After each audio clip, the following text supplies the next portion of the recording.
Second part. Chapter 21 The Duty of a Soldier. 7 days later, officer training camp. On the training ground, the sun shone down, reflecting neat rows of teams. 51 officers with the rank of warrant officer, standing tall, looking serious, looking ahead. The wind blew quietly, and the justice cloaks behind the officers fluttered in the wind. Talag, who was at the front of the team, secretly moved to the side when Zifa turned around.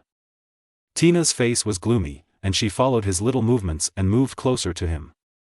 She couldn't hide the look in her eyes that she wanted to kill someone with a knife.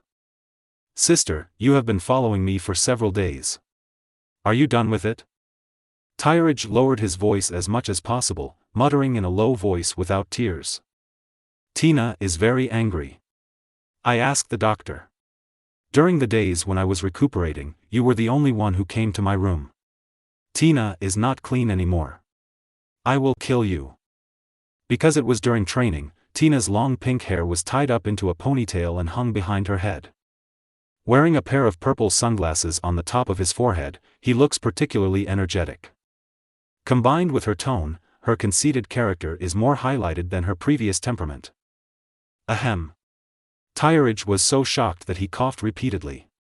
He glanced at teacher Zifa, who was still pushing out a pile of information, and shouted in a low voice. "Damn it! Don't accuse me wrongly. I just gave you a piece of fruit and didn't do anything else." Talag tried his best to defend himself. He was not afraid of being shattered into pieces. If he wanted to remain innocent in the world, why weren't you clean? So, that stinky thing was really a gift from you. Die to me. Tina was proud and unwilling to be humiliated. She lost her mind and kicked Talag. She slept in the ward for 2 days, and also stayed in the bathroom that appeared in her dream for 2 days. Tyraj was heartbroken, controlled Tina's kick, and looked at Tina in front of him with an annoyed look. He just wanted to ask, what is so bad about durian? Putting aside the fact that it was so expensive, he didn't even want to take a bite of it himself and gave the whole thing to her. "Everyone, stop it, me." Zifa noticed the situation here, and his eyes signaled Talag to let go of Tina. Tarajer smiled bitterly, and while letting go of his legs, he dodged away from a distance. He looked at Zifa and said with a serious face. "It has nothing to do with me, this is self-defense. Tina and you will part ways until death." Tina turned pale with anger at this guy. After leaving a harsh word, she bowed apologetically to Zifa and said, "Teacher, I apply to duel with him again, life and death." "Nonsense. Back off." Zifa held a lot of paper in his hand and scolded Tina for seeking death. Then, he walked up to Talag, gave him a heavy chestnut, and said, "While bullying you, your father had the Galaxy Impact, and I also have the Shanghai Strike." Hiss. Talag took a deep breath. The old man's armed appearance was really impressive. A chestnut punched a big bump on his head. "No. I don't dare anymore. There is an old saying in my hometown that he who knows the current affairs is a hero." Tyraj decisively accepted his advice, stood up straight, and listened to Zifa's next task instructions. Zifa nodded with satisfaction, walked back, walked to Tina, paused and said, "When will you master the armed domineering spirit? I will let you challenge him again." "Yes, I will master domineering very quickly." Tina responded loudly and unwillingly, and glanced sharply at Talag, who had a calm expression in the distance. "Wait for death, Tina will never be weaker than anyone in her life." Zifa shook off the cloak behind him, walked to the makeshift podium behind him, cleared his throat, pointed at the microphone and said with a smile, "Today's daily training is cancelled. There is a special task that you need to complete or overcome alone. He will be the most unforgettable mission since you joined Marine. What you see and hear during this mission will have a major impact on your lives. Some people call it a milestone in your growth, while others call it a lingering one. Go to the shadows." Zifa's smile gradually became a little dangerous, and he ignored the uproar below. Then he spoke. "Take a good look at the people around you at the same time. Maybe after today, a few people will choose to leave here because they can't bear the pressure or condemnation in their hearts. Having said this, Zifa paused and gave the sailors below enough time to think. How is that possible? I spent half my life to squeeze in among hundreds of thousands of people. How can I withdraw so easily? Who says otherwise? After training here for 3 months, most of the people who can persevere are tough-minded. No matter what happens, I won't leave. The voices of rebuttal are endless. What Zifa wants is their unyielding momentum and awareness. Glancing at Talig, who was about to fall asleep in front of him, Zifa grinned and secretly took out a bullet from his pocket with a bad smile. The bullet containing domineering force was held between his 2 fingers, and he threw it out with all his strength, heading straight for Talig, who had his eyes closed. At the critical moment, seeing this super high-speed bullet is about to hit the center of the eyebrow. Tyridge's eyes opened slightly, and his subconscious told him that danger was approaching. This was a passive talent developed through years of torture by Garp. My mind went back and forth 1,000 times, thinking to myself. At that time, the bullet was only 0.01 centimeters away from the center of my eyebrow. But a minute later, the owner of the bullet would be torn into pieces. It was too late to dodge. Just as Talig was about to activate his weapon to resist, he found that the bullet in front of his eyebrows was bounced away by another, faster bullet. Zifa threw away the bullet in his hand, glared at him fiercely, and warned him not to do it again. Talig stuck out his tongue. He could sleep standing up. I really can't blame him. All this has to go back to Tina. If she hadn't blocked the door of the men's dormitory for several days, so that Tyrag had no place to go, he wouldn't have. Zifa shook his head and smiled. This kid is really annoying. I will give him a small lesson this time and remember it for a long time. He picked up the microphone on the table again, waved his hand to interrupt the discussion below, and said, "Okay, I've given you enough time to discuss. Mission Objective 1, Canteen." The sailors raised their heads in surprise. This is the milestone you always talked about? Shadow? What? Tyrag. Arrive. Zifa was annoyed, pointed at Talig below, and asked aloud. What is the duty of a soldier? Tyrage shook his head, which was not very clear, and thought for a while. Kaido said with a serious look on his face. Eat and fight. You really obey orders. Zifa roared angrily, stepped forward fiercely, and in the blink of an eye, the figure appeared on Tyrag's head and punched him hard. Tyrag screamed and was punched by Zifa and flew away. Not to mention that he was not conscious. Even if he was in good condition, he could not avoid Zifa's sudden attack. I finally feel comfortable. Zifa rubbed his fists happily, glared at the surrounding sailors with a solemn expression, and scolded. What are you looking at? Why don't you get out? Tyrage's fellow contemporaries gave him a sympathetic look, and then ran to the cafeteria without any sense of loyalty. Mad, wait for me. Tyrage did not dare to complain about this uncle who was as strong as a monster. The family tradition of elders torturing younger ones has been deeply ingrained in his mind. He even felt that it was natural for Zifa to hit him, just like it was natural for him to play the 3-year-old ace. Zifa stood there, looking at Talig, who finally ran towards the cafeteria, and thought to himself. This brat, that B************** D Garp has raised him a little crookedly, and he has to fix it from time to time. How do you say that? A small tree will not grow straight until it is repaired, and a person will not repair it. Chapter 22. Don't overstuff yourself. The sailors in the officer training camp, different from the regular troops, have their own canteen. Old Mo. Are you in a bad mood today? Just give us this. Out of Zifa's sight, Smoker immediately lit his favorite cigar and looked at the food that had been prepared on the table in front of him with disgust. Lao Mo, whose full name is Mocha, is an old Marine with excellent cooking skills. He used to be the sous chef in the back kitchen of the headquarters base, and was temporarily recruited by Zifa. Regarding his cooking skills, even Talig, who has a rather tricky taste, can't fault him. Hey, it can't be that. Talig's face was a bit ugly. There were pots of white tofu on the table, plus bright red tomato and beef soup. Combined with the special tasks that teacher Zifa mentioned before, it reminded him of some bad things. Little smoker, how many times have I told you? No smoking in the cafeteria. Lao Mo only had one eyeball and looked a little sinister. He stepped forward, grabbed Smoker's cigar, and threw it on the ground. His other eye is said to be from when the Golden Lion Shiki attacked the headquarters 5 years ago. He was accidentally hit by the gravel controlled by Shiki. In order to save his life, he dug out his left eye. He can be regarded as an old man who has seen strong winds and waves. Everyone, sit down. Your task here is to destroy the food in front of you. You have half an hour. Lao Mo took the lead and set an example, scooping up a piece of tofu in a bowl of soup, then sat aside and ate happily. Tina can't understand, what kind of task is eating? Tina looked around, and her eyes finally landed on Tyrage, who was farthest away from the dining table, and she had more doubts in her heart. In the past, this guy was the most enthusiastic about food. He was often the first one to rush into the canteen and the last one to come out.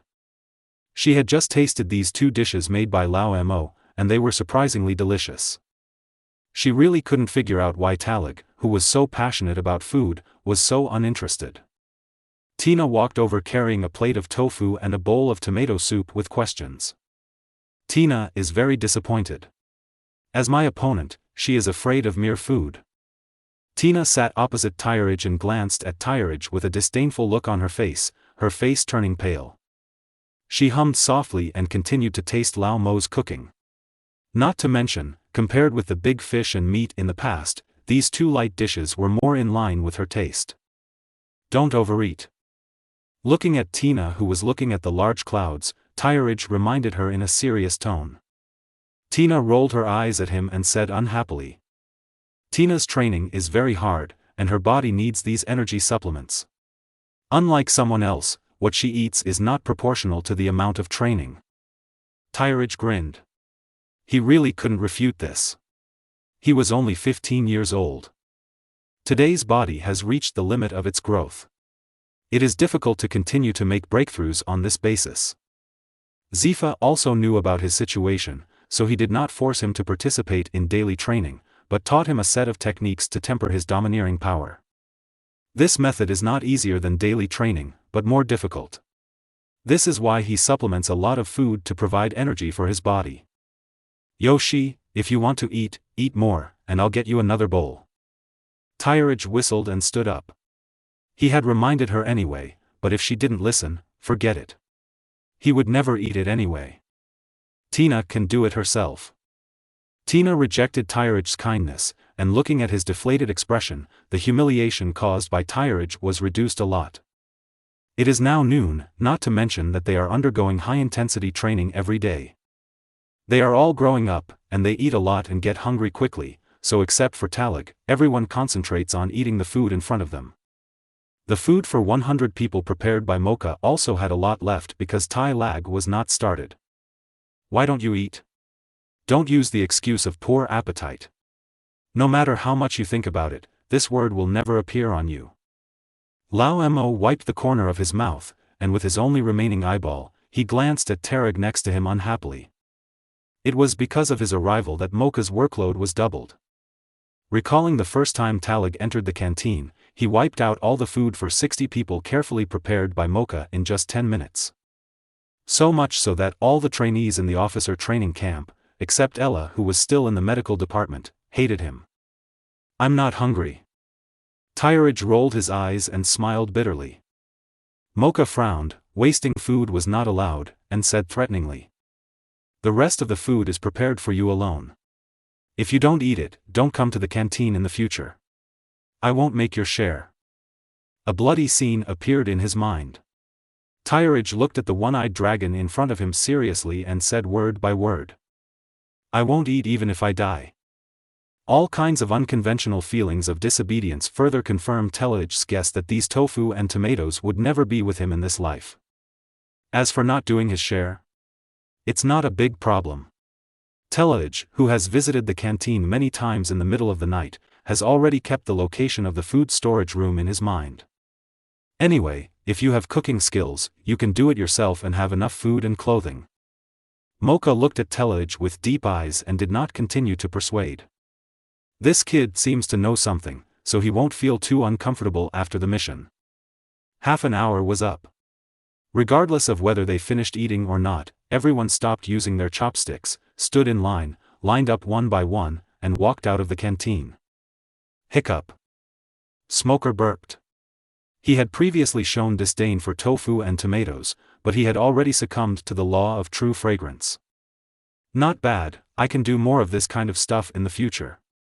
Smoker walked at the end of the team, not far from Mocha, turned to look at him and smiled. I'm afraid you will have a shadow on tofu for the rest of your life. Mocha silently watched the team leave, shaking his head with a smirk on his face. Tina can't believe it, he really didn't eat anything. Tina always has a bad premonition, but she can't tell what it is. At this moment, a team of elite Marines came from the front of the cafeteria, led by none other than Marine Lieutenant General Ghost Spider. Ghost Spider is one of the 5 lieutenant generals who participated in O'Hara's Buster Call incident, and is also one of the disciples of Marine General Black Arm Zephyr. He has a cruel personality and will not hesitate to harm his subordinates when performing tasks. He is Marine's hawkish figure, and Sakaski follows suit. The two of them are in the same league. How could it be him? Where is Teacher Zephyr? Tyridge raised his eyebrows slightly. He didn't have a very good impression of Ghost Spider. Even if everything was for justice. But it would be unjustifiable to inflict casualties on one's own people, and not even Sakaski could do this. During the war, the colleague Akainu casually killed was also because of the sailors' fear of fighting and absconding. Deserters, regardless of the war in any era, have no objection to the practice of military law. As for Akainu, Turag would definitely kill him if given the chance. But it is not because of Akainu's indifference to life, but because Akainu may cause harm to his cherished family in the distant future. Otherwise, from another perspective, apart from hurting innocent people and being unacceptable, Akainu is a true iron-blooded soldier. He has dedicated his life to Marine, and carries the justice of the entire world behind him. Such a hateful Sakaski, who valued Marine's majesty more than anything else, was admired by Telage, but did not agree with him. Chapter 23 Final Goal. Justice has changed its taste.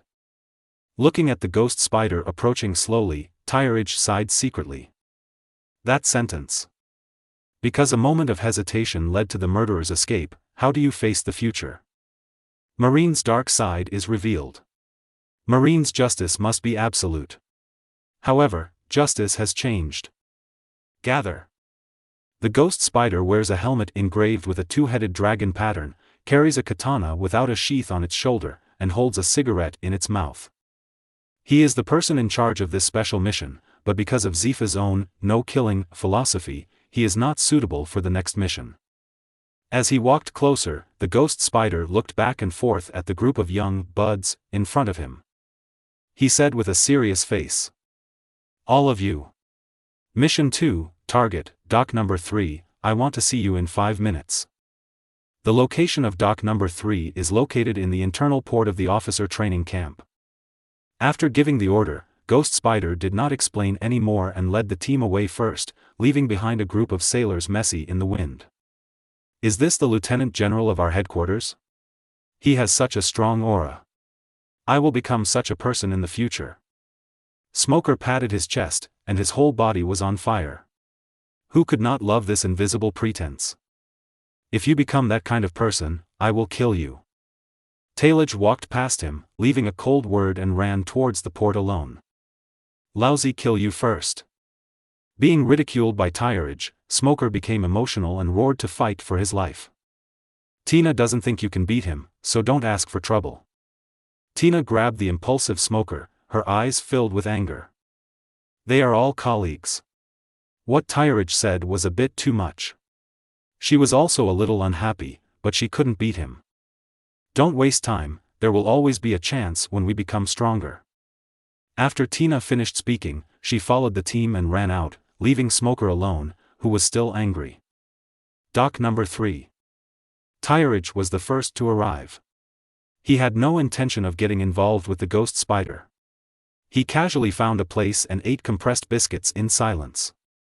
Don't ask where the cookies come from, the humble system says he doesn't know either. Sakaski, was he demoted just because of you, a brat? Tyridge did not come forward to say hello, but the ghost spider who had been paying attention to him was the first to hold back and walked forward to question. He and several other hawks complained about the cancellation of Akainu's qualification as a general candidate. However, when everything was settled, they could do nothing but complain. But because of this, they were very unhappy with Tyridge, one of the protagonists of the incident. Tailage frowned, swallowed the last bite of biscuits, stretched out 2 fingers. He said calmly. First, I have a name, Monkey D. Tyridge. Second, his demotion was an order from Fleet Admiral and had nothing to do with me. Ghost Spider laughed angrily at Tyrag's serious look. Court death. Just as he was about to pull out the pistol from his waist, he was locked by a familiar aura. Ghost Spider snorted coldly, turned around and returned to the bottom of the warship. It's just that his eyes were a little cold, and he looked back and forth, his expression never changing. Tyridge took out the second biscuit from his pocket, looked up at the huge warship, and whispered silently. Is Teacher Zifa up there? 5 minutes later. After the team was assembled, Ghost Spider gave an order, and everyone boarded the large warship in an orderly manner. There are no shells in the artillery. It is not an operation to capture pirates. Tofu and red soup are indeed that. After boarding the ship, Tailage secretly checked the artillery on the deck and once again confirmed his suspicion. And just as he was thinking, Zifa walked out of the cabin. Although he will accompany the warship to the mission location, he will only serve as a top combat escort and introduce the specific mission objectives by the way. Except for Ella, who was absent, 51 Marine warrant officers, including Tailage, gathered together on their own initiative, waiting for the teacher's instructions. Ahem. Zifa walked over with his hands behind his back and a solemn expression.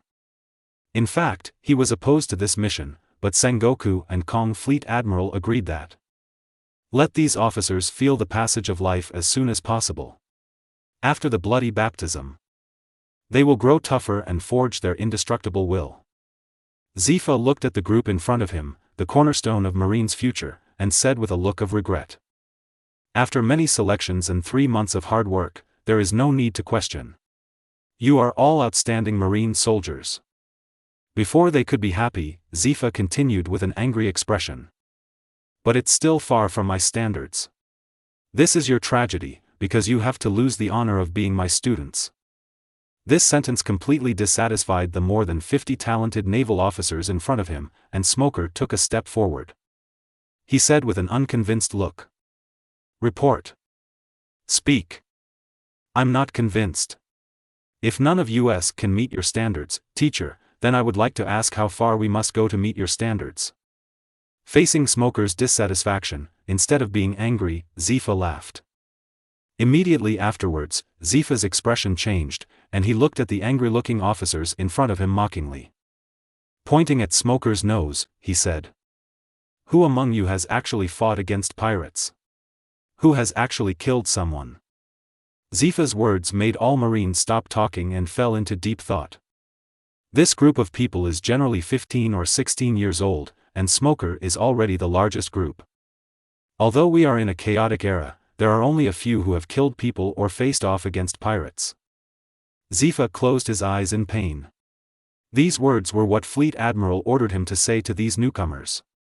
For Zifa, who has never killed anything in his life, this is inevitably a bit cruel and also brings some inexplicable sense of shame. What he couldn't do himself, he asked his students to do. Su Shi was exhausted both physically and mentally, so Zifa waved his hand and issued the final mission order. Final mission location, Undersea Impel City, Impel. Mission goal, shoot 51 vicious pirates. After saying this, the Marine General, Black Arm Zifa, who was famous for his not killing at sea, turned around with a lonely expression and walked back to the cabin. Warring States period, why are you forcing me? Zifa left, leaving behind a group of panicked Marines. Except for a few Marines who had experience of killing people. Most of them covered their mouths, and their stomachs began to churn when they recalled the tofu and tomatoes they had eaten before. Tina is very angry. You already knew why you didn't tell me? Tina's face turned pale, she swallowed hard, walked to Talig, raised her head, looked up at Talig and asked. I told you, don't overeat. Tyrage had no intention of arguing with her, and sat alone on the side of the ship, watching the flag of justice floating over the warship, silently lost in thought. He did not choose to escape and wanted to survive in this chaotic era. This step must be taken. Without experiencing the baptism of blood, he will never be able to adapt to this new world. Chapter 24, Imper, Undersea Great Prison. This warship, which carries Marines' hope for the future, is escorted by the highest combat power Zephyr, the mission leader Ghost Spider, and more than 300 elite Marines, and sails to the headquarters Gate of Justice. The three important government sites of Impel City, Marine Headquarters, and Justice Island are connected by a huge vortex. Only by passing through the Gate of Justice can one ride on the correct ocean current and reach the destination. Is that the island that never sleeps, the Island of Justice? It was now dark, and the sky above the two gates of justice leading to different destinations formed a sharp contrast. Tyrage Sighs looked back and forth between Judiciary Island, where it was always daytime, and Imper, where darkness had arrived. I don't know what the principle is that causes such different celestial phenomena. The day is brilliant and colorful. The dark night is deep and charming. Without any accidents, after passing through the Gate of Justice, the warship set foot on the correct sea current and quickly arrived at their destination. Impel, the world's largest great prison, is located in the windless zone in the first half of the Grand Route and has extremely tight security. The prisoners in the prison are all serious criminals, and it is very spooky inside. There are various monster jailers and video phone bugs monitoring, and there are also a large number of large Poseidon species on the seabed outside the prison. Therefore, Impel is known as the Iron Wall. There are 6 floors above and below. The further down, the more vicious the criminals are and their strength becomes more terrifying. For the sake of justice, I hope you will win with victory. After the team was assembled, Zephyr, who was in the cabin, reluctantly walked out with a smile, watching his students rush to the execution ground that had been prepared. Tyrage, Tina, and Smoker, as the most outstanding officers in this training camp, naturally stand at the front of the team. The three of them stood side by side and looked at the crown plaque hanging above the iron gate, each with their own thoughts. Tina is not afraid. The justice in Tina's heart has already seen the future. Tina stood on the far left, and the panic in her heart disappeared as her eyes became more and more determined. I only abide by the justice in my heart. He told me that when I step through this door, I will usher in a new life. The smoker on the right lit a cigar and puffed away, as if he had found his own path in an instant. Dad, if what is happening to me now is your intention, then I will definitely be able to do it for you. Tyrage clenched his fists and looked resolute and calm. He had adapted to this world in the first 15 years. Next, he would go one step further and completely integrate into this cannibal world. He did not believe that his father, a Marine hero, would not know about such an extremely dangerous special mission. Since there was no voice to stop it, it must have been a tacit approval of this special mission. Put this on, everyone. That man is coming out.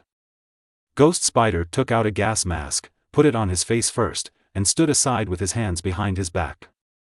Tyrage and others also followed suit and took out the gas masks issued previously and put them on their heads. It is said that this is a piece of armor prepared to prevent the appearance of a certain man. Isn't this a prison? At best, the smell of blood is a bit strong. As for wearing something like this? Smoker threw away the mask in his hand, feeling very disgusted with wearing such a thing. Talig stood next to him, gloating and laughing. Throw it away if you feel like it. If you dare to throw it away, I will call you brother from now on. Go. Go. Go. Smoker waved his hand and put the mask on his head with a look of displeasure. The voice came out slightly dull through the gas mask. For a man like you to say such things, if I throw it away, I don't know how I'll die. Although Smoker has never said anything about it, through this period of time together. He had long defined Tyrage in his heart as a real monster, someone he could not help but pay attention to, and he himself would never dare to despise him. Tina is very lucky that she did not lose a friend because of this. Tina's knowledge is very rich. During the training camp, her theoretical knowledge was the best, and even Talag was inferior. I saw her loosening her hair, her long pink hair shawl down her shoulders, tightening the gas mask on her face. He explained with a solemn expression. In Impel, also known as Impel City, in this world-famous underwater great prison, there is a man known as the strongest man in the prison, who is a user with the ability of Paramecia's poisonous fruit. Smoker stiffly touched the mask on his face to see if there was any gap, then asked with difficulty. 30 years ago, a poisonous man called Surge suddenly appeared on the Grand Line. He poisoned the sea area for 3,000 miles and destroyed all life. Marine offered a reward of 580 million for this man at that time. In the end, he was successfully captured by Fleet Admiral. Is it him? Tyrich's ears twitched. Why didn't he understand a word of what Smoker said? Isn't the poisonous man Magellan the warden of this prison? Tina shook her head, looked at Smoker with contempt, and said. How old is Seki you mentioned? Did you only listen to half of the lecture? These things were all explained in the training camp theory class before Talag came, so it was normal for him not to know. Smoker scratched his head, feeling sleepy as soon as he started the theory class, which was an old habit. As early as 24 years ago, Surge had died of old age in Impel, and the reborn poisonous fruit was accidentally eaten by a boy who was only 10 years old. Kaka.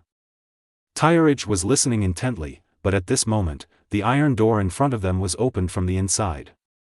A steady sound of footsteps came from the door, and a tall and muscular man who looked like Satan, dressed in black clothes, walked out slowly, holding his stomach.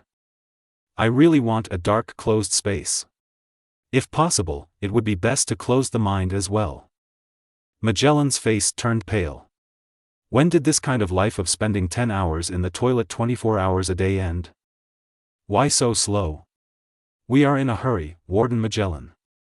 Ghost Spider walked forward with an impatient expression and complained loudly. I'm so sorry, I have a little diarrhea. Let's go, the prisoners selected by Crimson Hell and Beast Hell have been assembled. Magellan kept holding his stomach. He ate 3 kilograms of poisonous insects for breakfast. It seemed that he had a bad stomach. He had to go to the toilet for 12 hours today. Follow me. You are not allowed to leave the team without my permission. After the negotiation was completed, Ghost Spider waved his hand and motioned for Tyrich and the others to follow him. Although it is all for justice, it is a bit ridiculous no matter how you think about shooting a prisoner who has put down his weapon. Smoker muttered aloud. Obey orders, other things have nothing to do with us. After entering, Tina's expression was a little strange, as if she was pretending to be calm, and her conceited character did not allow her to show fear. Think about what you had for lunch first. If I remember correctly, the execution will require us to shoot in the head. He was about to experience the feeling of killing someone for the first time in his life. Tyrich felt a little uneasy. Then he pulled the two of them into the water together. Watching the faces of the two people around him turn from green to white, he couldn't help but feel very good. Tina remembers you. You wait for me. Smoker and Tina gritted their molars and made angry noises. They didn't think about it at first, but the dog kindly reminded them. Chapter 25 Shiryu of Rain. The execution place was chosen on the 3rd level, Starvation Hell. Due to the harsh environment here and the torture of starvation and water hunger, it has long been inaccessible. There are only a few prisoners left who were once physically strong, living here half dead. Everyone followed Magellan and took the elevator all the way to the 3rd floor, Starvation Hell. Looking at the scene of yellow sand in the sky, the cracked and even collapsed buildings, and the scorching heat, everyone felt it was difficult to breathe for a while. Tina's skin is dry. It's no different from the desert here. Due to the temperature coming from the searing hell, the design of this prison is really interconnected. Tarek squatted on the ground, grabbed a handful of yellow sand, and explained aloud. At this moment, a man who looked like an evil ghost and a pharaoh appeared in front of the team, saluted Ghost Spider and others and said, "Guests, you have been waiting for a long time. My name is Hannibal, and I am the warden of this prison. Ah. I accidentally exposed my ambition. Hannibal held up his trident, covered his mouth and said exaggeratedly. I'm not dead yet. If you want to sit in my seat, you're 100 years too early. Magellan breathed a sigh of relief, blew on Hannibal who came uninvited, and turned him over. The deputy warden has been poisoned, prepare the antidote. Appearing with Hannibal, there was also a young girl. She was seen holding a hat across her body to cover her right eye, and she had long, curly golden hair. Domino, where are the Shiryu people? Magellan interrupted the flustered Domino and asked.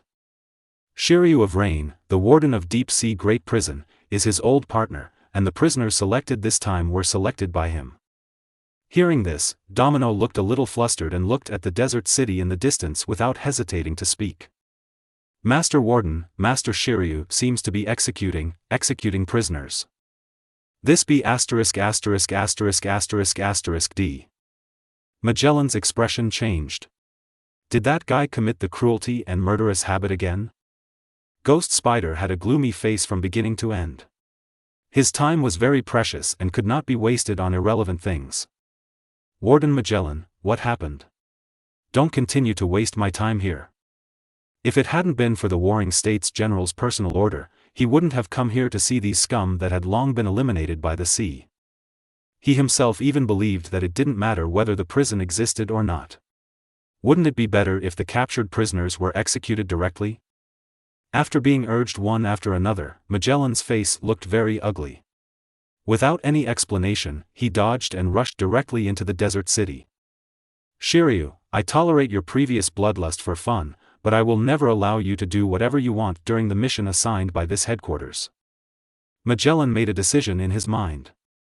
If the 51 prisoners who were prepared were safe, he would let him go this time. But if he sees corpses all over the place, he will not let him go no matter what this time, and he must be severely punished.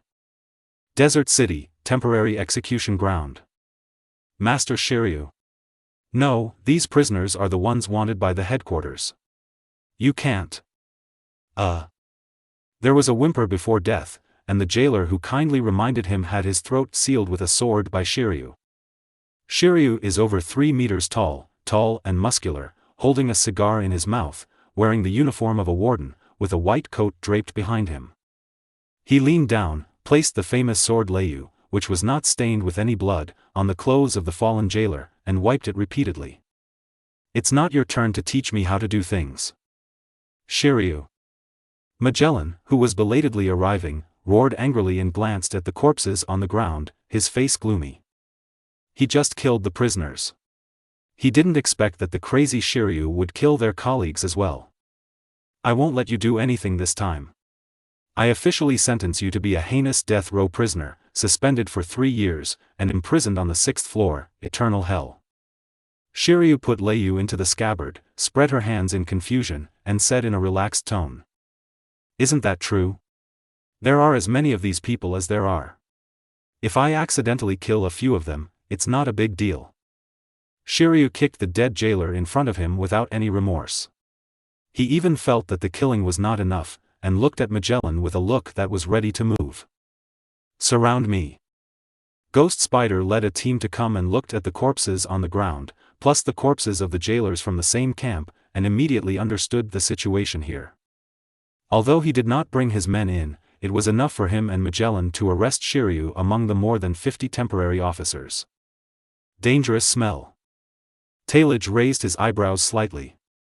The man in front of him who was calmly smoking a cigar felt the breath of death from the thunderstorm that had not yet been unsheathed.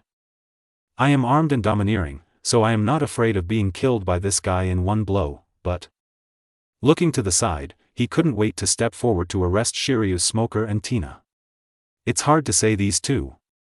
Magellan's eyes were sharper than ever before. Although he was usually aloof, when it came to business, he was more serious than anyone else. Let them retreat. They are still too immature now. This kind of battle is not something they can handle. Shiryu. Give you a chance, put down your weapons and surrender. You should understand that this prison is strong and you cannot escape. Poison Dragon. Magellan's body released 3 huge dragon-shaped poisons, which were aimed at Shiryu of Rain in the center of the body. Shiryu looked ugly, knowing that the guy in front of him was serious this time. Not to mention the ghost spider who was ready to take action at any time, he had no certainty of victory when facing the poisonous Magellan alone, and his life would even be in danger. Shiryu licked his lips, laughed evilly, and relievedly took off the famous sword Thunderstorm from his waist and placed it gently on the ground. I give up resistance. He stretched out his hands, completely accepting his fate. Wise choice, Lieutenant General Ghost Spider, let your people tie him up with sea stone handcuffs and chains. I will keep an eye on him and won't let him move. The Ghost Spider turned around, raised an evil smile at the corner of his mouth, pointed at Tarag in the distance, and said, Tarag, go get the Thunderstorm from the ground and detain Shiryu. Tyrag's expression condensed. Mad, he was tricked again. In this mission, Ghost Spider is his superior. If you violate the correct instructions issued by your superiors and are punished on the spot, you will have no place to cry. Looking at the dangerous aura of Rain Shiryu in the distance, and the famous sword Thunderstorm at his feet, he can't do this question, it's too difficult. Tyrage didn't move and instead glared at Smoker, who looked down on him. This guy didn't know anything and just stared at him. He turned to look at Ghost Spider and asked. I can go, but I want to know, if I successfully capture Shiryu and get back the Thunderstorm, should the knife be mine as a trophy? General. Ghost Spider frowned. It stands to reason that after Shiryu is imprisoned, his sword will be collected by Impel Prison and will not be released. But in order to let this guy die, it was not impossible to leave it to him. Ghost Spider walked up to Magellan and said cryptically. We Hawks owe you a favor, leave this Thunderstorm to us. Magellan glanced at Talag in the distance without saying a word to refuse. The favor of the faction should not be underestimated by anyone, and he was no exception. Okay, I promise you, you just need to go forward to arrest Shiryu and get his sword back. This sword is at your disposal. There is no reversal, and if it can't be done, the Tarag will be gone, and he will be killed by the violent Shiryu in one hit. This will be a big bet, a bet on whether Shiryu will kill Talag, and a bet on whether Talag will have the courage to step forward to arrest him in such a situation. The Ghost Spider hopes that Talag will refuse without any reason, so that he will no longer even obey the regulations. Temporarily detaining him to Impel Down City, with this period of buffer, it is not difficult for someone to secretly kill him in prison. Okay, I'll go. Tyrage smiled calmly, took the sea stone handcuffs handed over by Smoker, and walked fearlessly towards Shiryu, who was helpless. He has long wanted to become a swordsman, but he has never been able to find an outstanding famous sword. Over time, this idea has faded a lot. Since there is a chance to get this demon sword today, there is no harm in giving it a try. The following is the character setting of this book. If you are interested, you can read it. It does not occupy the word count. The timeline is 1505, 17 years before the Dingshang War. Magellan is now 34 years old. He was transferred to Impel Great Prison as deputy warden 3 years ago as a lieutenant general in the Marine headquarters, and became a full member after 1 year of employment. Aim no Shiryu is now 27 years old. Before Magellan came here, he was the deputy warden of Impel Down and later became the warden. Black Arm Zifa is now 55 years old. He only retains the rank of general and has no corresponding obligations. He has moved behind the scenes and concentrates on teaching students. There are still 10 years until the trainee ship he leads is attacked by pirates. Buddha No Warring States is now 60 years old and will be promoted to Marine Fleet Admiral 10 years later. Tekken Garp is now 59 years old. Because of his relationship with the Celestial Dragons, he has been refused promotion to the rank of Marine General many times. Kizaru Porcellino is now 39 years old. In the same year that Sengoku was promoted to Fleet Admiral, he was promoted to Marine General. This position should belong to Akainu, but Akainu experienced a demotion, so he was a year late. Akainu Sakaski is now 36 years old. 11 years later, Sengoku was promoted to Fleet Admiral and the next year he was promoted to Marine Admiral. Akiji Kazan is now 30 years old. 11 years later, he was promoted to Marine General on the same day as Akainu. Red-haired Shanks is now 20 years old and will become one of the 4 emperors 13 years later. Smoker is now 17 years old and will soon receive the Logia smoke fruit. Tina is now 15 years old and has eaten the Paramecia fruit since she was a child. Makino is now 13 years old and has been childhood sweethearts with Telage. She has had a different affection for Telage since she was a child. Chapter 26 Inheritance. Tyrage clenched the sea stone handcuffs in his hands, and walked towards the pool of blood amid Ghost Spider's sneer, Magellan's indifference, Smoker's admiration, and Tina's worry. Shiryu has always watched this scene happen. If he hadn't seen his unbridled evil smile from beginning to end. Just looking at the way he stretched out his hands in front of him, trying to catch him, Tyrage would really think that Shiryu had given up resistance. "Kid, my knife tells me that you are looking at it." Tyrage stopped 3 meters in front of Shiryu. This was a safe distance where he could calmly avoid the attack that would come at any time. The two faced each other in the air and did not move for a long time. Just when everyone was getting impatient, Shiryu stepped forward, and the famous sword Thunderstorm on the ground reappeared in his hand. "Shiryu, I'm warning you one last time. Don't act rashly." Magellan controlled the poisonous dragon in the sky and quickly approached Shiryu in front of a pool of blood. He was threatening beyond words. "Hee ha ha ha." Shiryu covered his face with one hand, no one knew what he was laughing at. The brim of his hat blocked his left eye, and he was within the attack range of the poisonous dragon. He calmly took out a cigarette from his coat pocket and lit it. "No.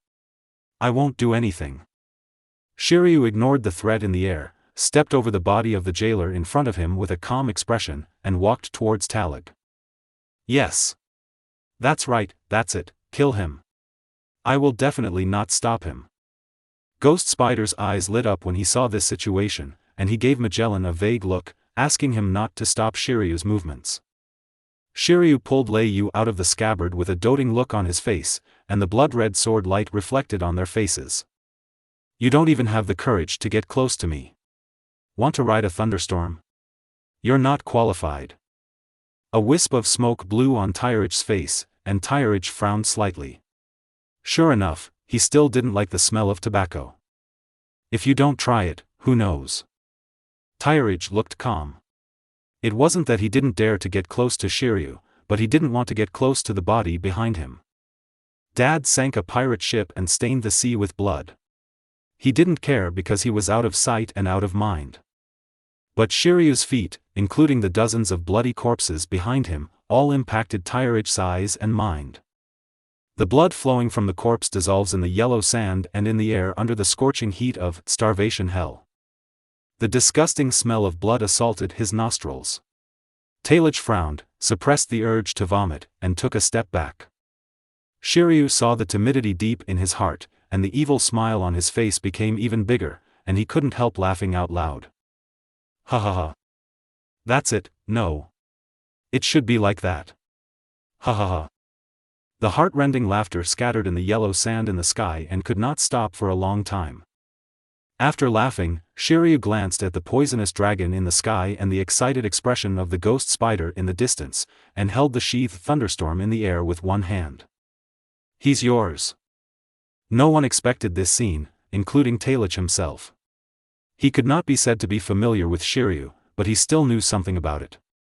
He is murderous, cruel, sinister and cruel, and does not care about old feelings.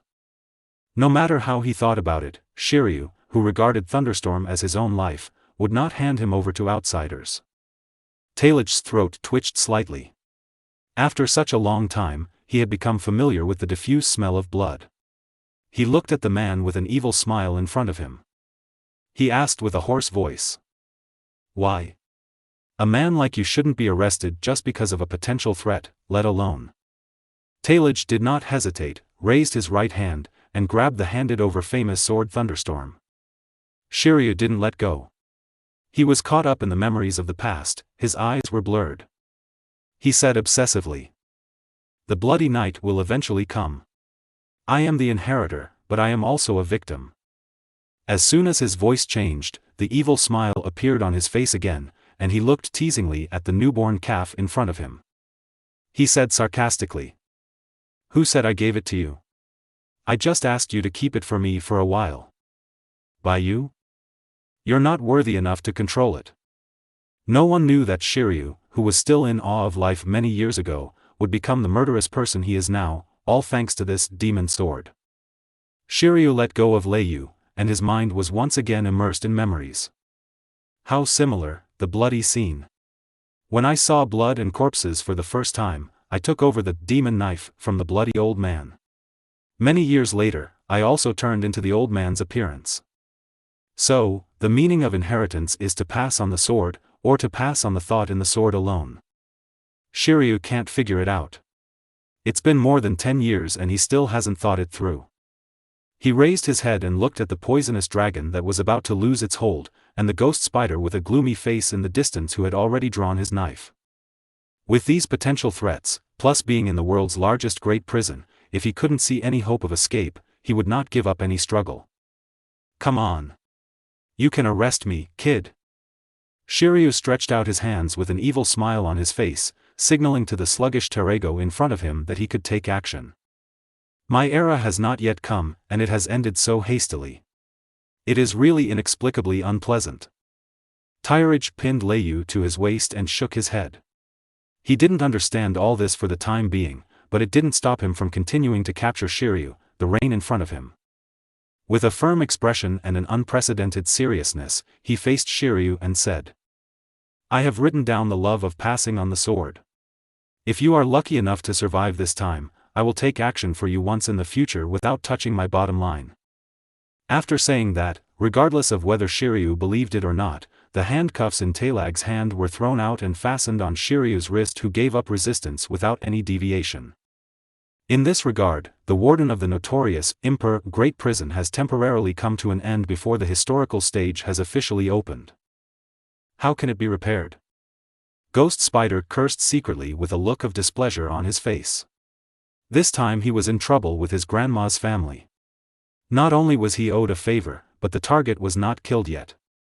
"Although I don't understand the dispute between your factions, this kind of thing only happens once." Magellan withdrew his power and glanced at Shiryu behind him, who had been completely detained, feeling condemned in his heart. Ignoring the increasingly gloomy Ghost Spider, Magellan waved to the Domino Warden Chief on the side. "Domino. You go and select a group of incompetent death row prisoners. After completing the task, let them go back to wherever they came from." After saying that, the man who looked exactly like Dayton ran quickly towards a dark enclosed space, clutching his growling stomach. "Tina's heart is crying." Tina looked at Terag, who was sitting under a certain building, lost in self-contemplation, and said while covering her aching heart, "We have no ability and no way to speak out. These things should be kept in our hearts for the time being." Crack. Smoker lit the last cigar on his body, and as soon as he devoted himself to justice, he saw something filthy. For these future outstanding Marine officers, this is a big blow, and they can't help but feel a little more confused about the justice they will bear. No one is a fool. From the moment Shiryu picked up the knife on the ground and Magellan didn't stop him, everyone had already discovered the clues. Coupled with Lieutenant General Ghost Spider's self-concealed, but actually unconcealed eyes, they completely discovered the murderous intent at every turn. Chapter 27 Execution. Legend has it that there is such a fictional famous sword Murasame, also known as Murasame Maru. I don't know who forged it, but it is said that the weapon forged by his hands can kill thousands of people and turn it into the demon sword Murasame. After this knife kills an enemy, the moisture in the air will condense on the blade and turn into dewdrops to clean the blood on the blade, hence the name. After thunderstorm kills someone, water-like liquid flows out of the blade, cleaning the blade so that it is completely free of blood. This can't help but make Telage associate the two of them together. Maybe the famous sword in his hand, Thunderstorm, is the legendary demon sword, Murasame. Since the inheritance has changed, Lei is no longer suitable for you. It is more appropriate to call you Murasame. In the name of D, I will give you the surname Monkey. Talage stroked the scabbard and slowly pulled out the demonic sword. Maybe the sword felt something on its own. It had drunk blood before, and the blade once again showed a bright red demonic aura. The desire for blood was unabashedly displayed in Tyrich's eyes. The aura of violence, blood, ferocity, and bloodthirsty impacted Tyrich's mind and thoughts the moment Murasaim took off her sheath. I see. Tyrich's eyes flashed red, and his armed domineering energy was released, like a rushing river, continuously flowing towards Murasaim. The blade trembled and made a tragic sword cry. The bright red color on the blade slowly faded, and finally the blade turned into the same color as the armor color of Tyrag's arm. For a quarter of an hour, 90% of the domineering energy in my body was consumed. I don't know whose sorrow it is to let him meet you at the wrong age. Temporarily suppressing it successfully, Talaj wiped the cold sweat from his forehead and gasped for breath. Since learning the weapon color, this was the first time that he experienced a despairing sense of powerlessness due to the depletion of domineering energy in his body. As expected of a demon sword, it harms both others and itself. No wonder Shiryu can't suppress his murderous intention. With Murasaim's approval for the time being, Talaj put it into the scabbard. I have no interest or ability to bring him back to the world without affecting my original intention. Gather. The time was almost up, and Domino quickly reselected 51 death row inmates, escorted by many jailers, and brought them to this temporary execution ground. After staying in this bloody place for a long time, the Marines were somewhat accustomed to killing, and reluctantly gathered in front of Ghost Spider. Ghost Spider's face was gloomy. If Zifa hadn't been waiting outside, he really wanted these guys who knew his secret to be completely buried in the yellow sand. He waved his hand and motioned to the jailer on the side to bring over the firearms that had been prepared. Everyone stepped forward to receive their guns and ammunition, and then selected their targets to be executed in an orderly manner. Talaj held a spear, looked down at the death row prisoner kneeling on the ground in front of him, and asked, "Why can't I feel your fear?" This death row prisoner was selected from the first level of Crimson Hell, and his body had been cut with hundreds of scratches by the blade. "I miss my brother." The death row prisoner looked back and smiled in relief, his numb eyes not wavering. "Why do you go to sea to do evil? Have you never thought about the consequences?" Tyraj hugged the spear in his hand tightly, looking for a reason to kill the death row prisoner with peace of mind. "I didn't do any evil. If killing the pirates who killed my whole family is considered evil, then treat this as if I didn't say it." Tyraj's palms were sweaty, and his hands were slippery, making it difficult to grasp the spear in his hand.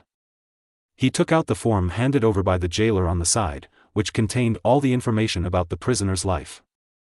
"But the innocent little girl who died in your hands was only 8 years old." This was the only victim that Talaj could find, and he couldn't help but breathe a sigh of relief. The death row prisoner did not look back, did not say any explanation, and quietly waited for death to come. Talaj thought that the prisoner on death row had nothing to say, so he had a reason to kill the prisoner with peace of mind. Without hesitation, he raised the spear and pulled the trigger towards his head. Bang! Bang bang bang! After Talaj shot the target, a chain reaction seemed to occur. All the Marine soldiers suppressed the fear deep in their hearts and fired one after another. Blood splattered everywhere for a moment, and a huge hole was punched through the heads of all the prisoners on death row. Bright red plasma, accompanied by an unknown white liquid, splashed out from the hole and wetted the trousers of all Marines. The death row prisoner in front of Tyraj closed his eyes with relief, lay on the ground, and completely lost his breath. Who would have thought that the little girl who was brutally murdered by a death row prisoner would be a person with the ability of the age fruit, and the culprit who killed his whole family? Vomit. Tina, this is Tina's last weakness. Waves of vomiting, one after another, seeing it with your own eyes and doing it yourself are completely different concepts. The people who were firm-minded before taking action, when they saw the red and white liquid, they thought of the food they had eaten for lunch. For a moment, their fear was forgotten, leaving only disgust. On the other side, Tyraj's face remained the same, without any change. Instead, his hands continued to tremble, and only grabbing Murasaim around his waist would make him feel more at ease. The moment this peaceful thought appeared, Talaj immediately untied Murasame from his waist and held it in his hand. I thought I had successfully suppressed you, but it seems that I was still under your influence. The imagined weakness, helplessness, fear and nausea did not come. This demon knife diluted all these emotional instincts in Talaj. What was left in him was the will to continue killing, and his trembling hands, not because of fear, but because of excitement for blood. The mission is over, a bunch of trash, killing some scum on the sea, it's so unsightly. Ghost Spider snorted coldly, and after taunting him, he turned around and left. All the Marines looked at each other, their fear after the murder was dispersed by anger, and they all glared at the Ghost Spider as he left. Don't let people look down on us, let's go. Go back to the headquarters. Smoker wiped the vomit from the corner of his mouth, veins popped out on his forehead, and waved his hand, beckoning everyone to return home. Tina lost completely this time, you won. Tina was already weak from vomiting. After taking a look, she saw that her face looked the same as usual in the distance, and she was completely convinced. Talaj frowned and followed the team and whispered silently. Murasame, what should I do to you? He didn't want to become a murderous monster like Shiryu, but it was obvious that he couldn't be subdued by his own armament alone. He wanted to give up, but Talaj was very unwilling to do so. After understanding Murasame's origin, he even wanted to take him as his own. The emotional system simulated a villain in Talaj's mind. The villain pointed at himself crazily with his hands, as if to say, Ask me. I haven't had a scene in more than 10 chapters. Chapter 28 I Obey Orders. On the warship, Zifa turned around slowly as if he had telepathy. The door of Impel prison slowly rose upward with a squeaking sound, but the imagined panic did not appear. Zifa looked at the students who were walking out one after another, and the resentment seemed to materialize and hit him head-on. It seems something terrible happened. Zifa's eyes stayed for a long time on Talaj, who walked out last. To be precise, he was looking at the demon sword Murasame on Talaj's waist. The teams boarded the warship one after another. Zifa hunched over and walked to the assembled team with his hands behind his hands. He glanced at the students whose mental state was close to freezing point. His voice was slightly hoarse, but he spoke with no lack of strength. You want something you've never had. So, you must do something you have never done before. No one would understand how cruel it was for Zifa, who was dubbed the no-kill general, to force his students to have their hands covered with blood. But for the sake of justice, personal sacrifice is nothing. Zifa's eyes drifted to the endless sea in the distance. With firm eyes and a rock-steady voice, he said, In troubled times, there must always be someone who can light up thousands of families and carry forward the burden. And the meaning of us as Marines is to strive for a prosperous and peaceful age. Everything is for justice. For justice. Times 51. All the Marines saluted and responded to their teacher. Although darkness was everywhere, it did not prevent them from having a save the world heart. Malinvando, cafeteria. Eat. Why don't you eat? Talaj had 3 large pots in front of him, 2 pots of white tofu, and 1 pot of bright red tomato and beef soup. His hands were flying, and he kept putting food into his mouth. Old Mo. You are good at your craftsmanship. I give you a thumbs up. There was silence. Bang! Tina, who was sitting aside and holding back her vomiting, punched Talaj on the back of the head. Talaj's head was hit into the tofu basin in front of him by this heavy and powerful punch. Tina's patience has its limit. Tina blew her fist and gritted her teeth. Smoker lit a cigar, suppressed the stomach acid, nodded in agreement and said, The blow was a bit light, please be careful next time. Everyone around him who was not using their chopsticks nodded and agreed with what Smoker said. Ha ha ha. Talaj pulled his head out of the tofu while laughing, and said with a silly smile, It's just a joke, don't take it seriously. Just when everyone thought that this guy would apologize to everyone, Talaj picked up the tofu dregs on his head and put it into his mouth. He spoke again with a serious look on his face, You said before that tofu was delicious, but I didn't believe it. Now I believe it, but you don't eat it. It's shameful to waste, it's even more shameful to waste food, it's wrong to waste. The cafeteria fell silent again. All the Marines, including Tina and Smoker, stood up without saying a word, holding their own food in their hands, and surrounded the table where Tyrage was sitting. Brothers. F***K him. Many years later, Tyrage recalled this past event, feeling aggrieved and unable to express his feelings. I don't know which stupid young man shouted F***K him angrily. Immediately afterwards, his whole body was buried alive by a mountain of tofu in 3 seconds. After that, there were punches, kicks, and pots and pans thrown in to give him a beating.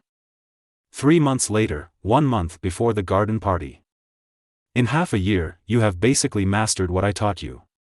For the rest of your life, your success will depend on your own efforts. Zifa wears the unique military rank of a general on his shoulders, and the cloak of justice flutters in the wind behind him. Today is the summary of the first phase of training and the first day of overseas internship. A miracle that is not a miracle. After that execution, not a single Marine chose to leave. I don't know what happened, but on the next day, except for the listless Tyrage, they all gathered at the training ground in high spirits. At this time, facing the 52 students after Ella returned to the team, Zifa was very proud. This was not the strongest class he had ever led, but it was definitely the most perfect. So far, no student has left or died unexpectedly, which is the greatest reward for him. Tyrage stood at the front of the team, out of tune with the people around him. The murderous aura exuded from his body made no one dare to come within 3 meters of him. Tylag. Zifa frowned. Arrive. Isn't Murasame's problem solved yet? This demonic sword was handed over to Zifa after Tyrage returned to his headquarters, asking him to help him study how to effectively suppress his will. However, he was not a grandmaster in the way of the sword, and he had no unique insights, so in the end he could only let it go. He once persuaded Tyrage to give up the sword, but the child was stubborn and refused to say anything. As a result, his aura and personality were affected by the sword and became more and more cold. Found it. But I can't do it yet. Tyrage replied sonorously, and his eyes shifted to the demon knife wrapped in layers of cloth at his waist. These strips of cloth were, willingly, contributed by the system and could temporarily and effectively seal him without affecting the person who carried them. But this is only a temporary solution, not the root cause. The only way Tyrage can think of to suppress this knife has been found, but now he does not have that kind of suppression ability. Zifa nodded. It was best to control it. If that didn't work, he would confiscate the demon knife. It was impossible for him to watch his old friend's son fall into the abyss because of this knife. Our target is the East China Sea. Because of the existence of a certain old B*****************, D, it is called the weakest sea area. It is most suitable for you to test. Glancing at Talag, who was as if nothing had happened, Zifa took out a nautical chart and pinned it on the blackboard behind him. Teacher, Tina has an opinion. Tina took a step forward, with a domineering and armed weapon appearing faintly on her right hand.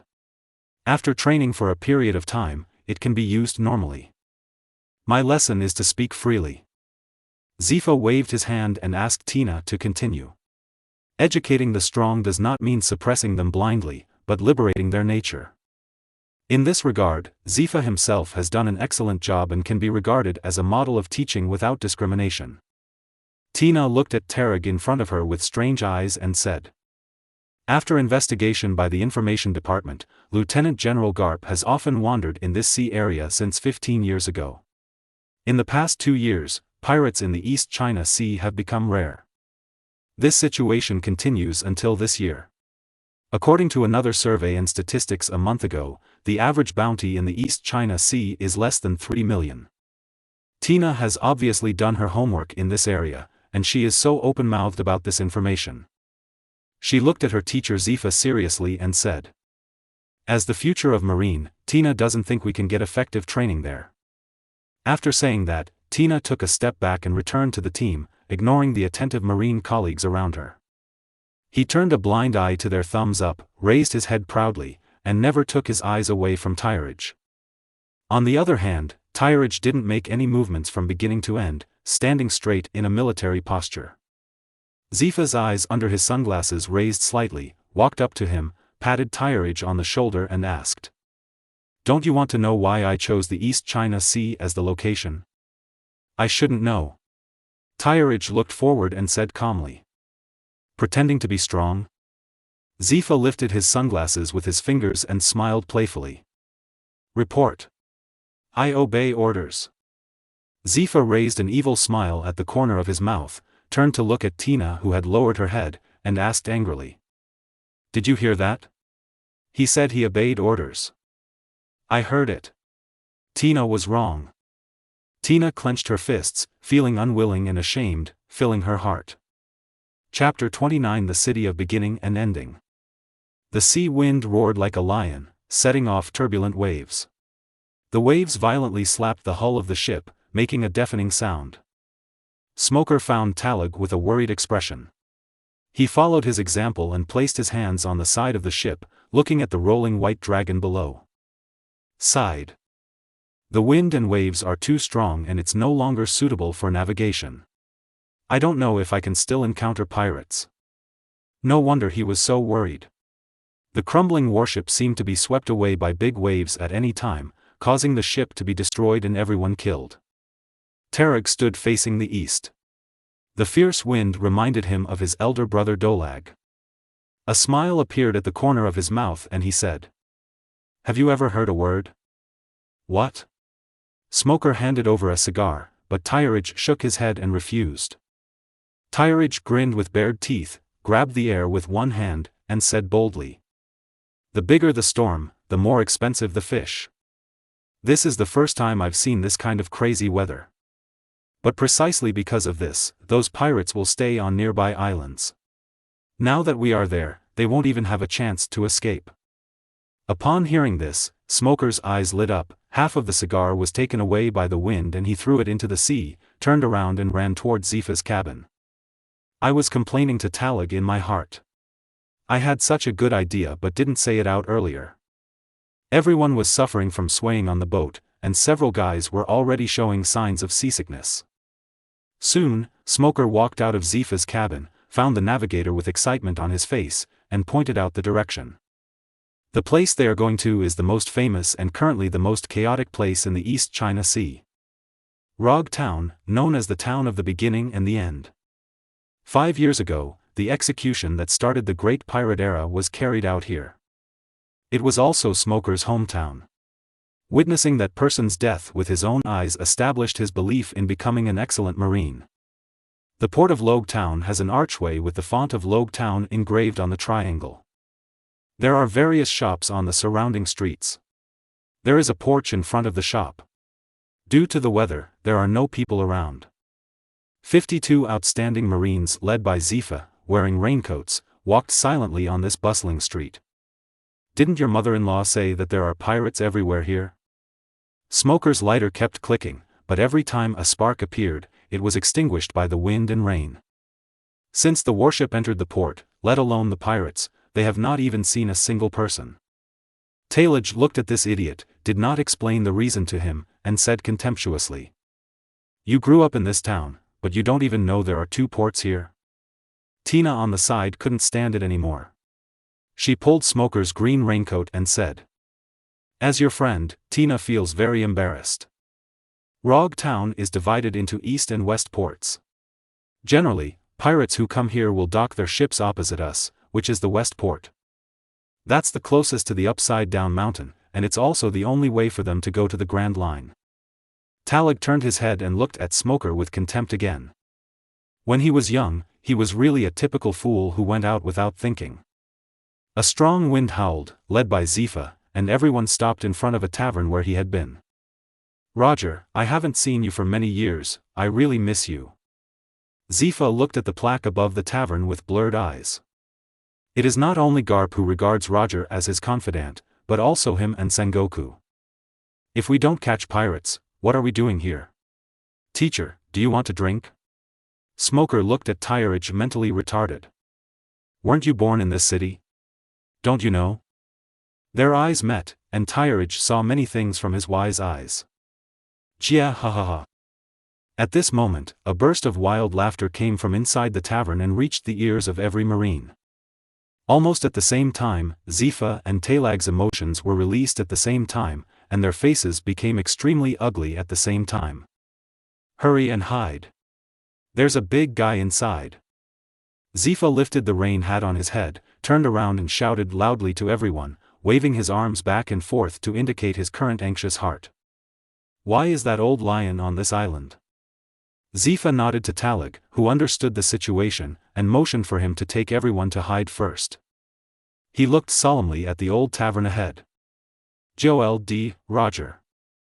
The old tavern named after One Piece Roger has an aura that can no longer be described as dangerous. Let me go. What happened? Smoker and Tina, who were running away with Talag on their waists, kept struggling. However, this guy even used his weapon colors, so they couldn't break free. Tina is very angry. Even if there is a big pirate inside, as Marines, how can we escape from the battlefield? Let me go.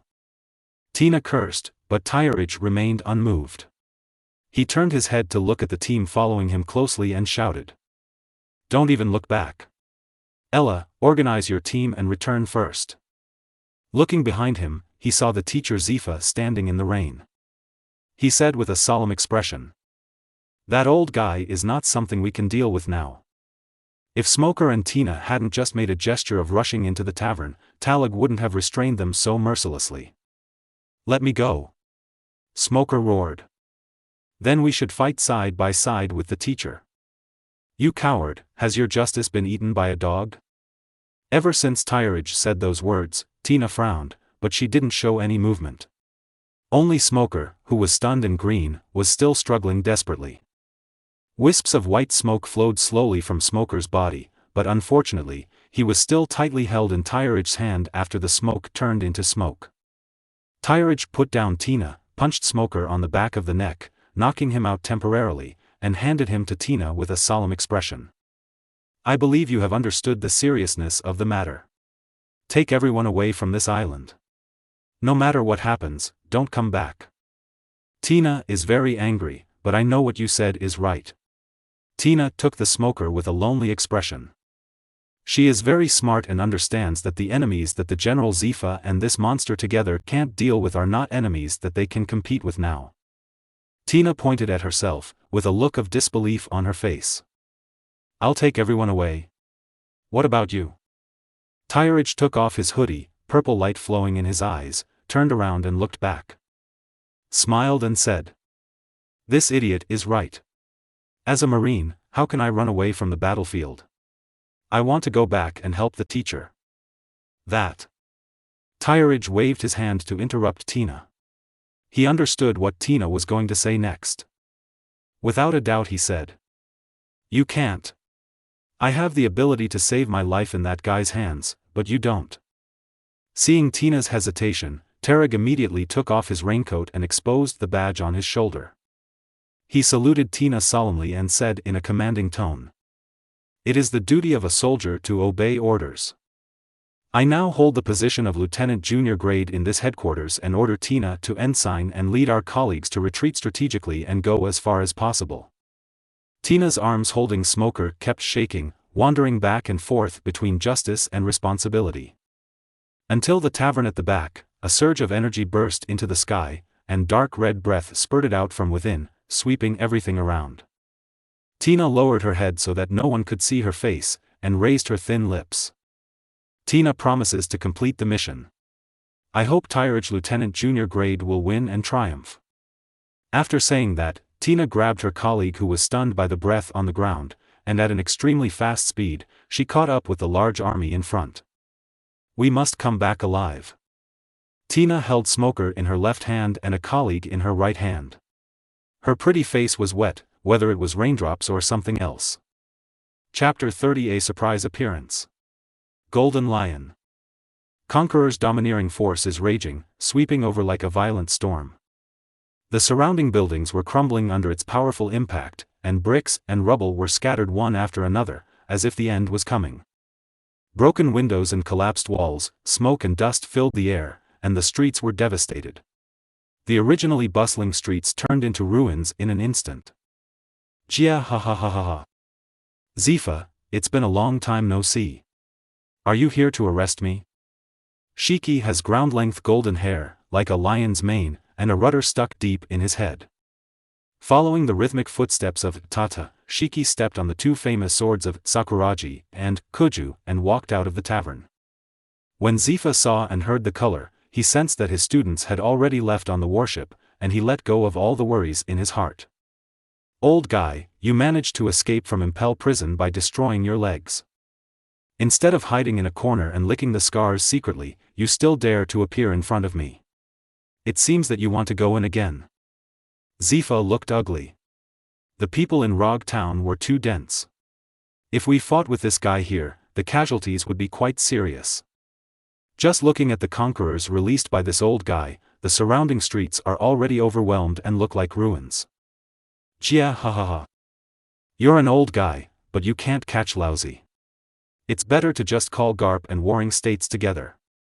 The Golden Lion laughed wildly, not paying attention to Zifa at all. The Vmuku and tincture under his feet floated up and appeared in his hands. Shiki looked at the name above the tavern, the evil smile on the corner of his mouth became more and more unrestrained, and murmured to himself. Roger, my lifelong enemy. As the strongest person, you were chosen by these world government hawks to end your life in the weakest sea area. This is the greatest insult to you. The rudder on his head felt a dull pain. Shiki looked at Zifa, who was waiting at the side, and said. There is an uninhabited island north of Rog Town. I will wait for you there. Within an hour, if you are no longer visible, I will sink all the nearby islands into the sea. Zifa clenched his black iron fist, glanced at the plaque above the tavern, and nodded helplessly. As you wish, I will personally imprison you to Impel Great Prison in the name of justice. Jia ha ha ha. Come if you can. To prevent accidents, I will take that kid away first. The Golden Lion soared into the sky, clenching his right hand in the air. Tyrage, who was hiding in the dark, was instantly blocked by countless floating rocks. Oops, I was discovered. Tailage frowned and punched hard, but it was in vain. Even if the flying rocks can be smashed, more rocks will soon come, mixed with the previous gravel. Shiki. Stop. Your opponent is me. Zifa also discovered the situation over there, became angry, used moonwalk, and chased away at high speed. How could Danzifa's speed be as fast as the rock controlled by Piao Piao fruit? Tyrage's figure was completely submerged into the stone sea, and was blocked by a giant rock ball. Shiki controlled the giant rock ball to float into the sky and said with a grin. Jia ha ha ha. Zifa, you only have 1 hour. When the time comes, if I can't see you, this giant rock ball will take the little devil inside and drift into the unknown realm. After saying this, Shiki soared into the sky at an extremely fast speed, and the giant rock ball he controlled disappeared into the sky and disappeared. This is bad. Zifa stopped in mid-air, with a solemn look on his face, took out a gray telephone bug from his arms, and dialed. On the other side, inside the giant rock ball, Tyrag's limbs were imprisoned by extremely dense rocks and could not move. Now I'm done with it. He smiled bitterly, thinking that Teacher Zifa would fight with the Golden Lion, so he secretly looked for opportunities to help him. But he didn't expect that his every move was not hidden from the lawless guy outside. As a result, Zifa was not in any danger, but he himself was in big trouble.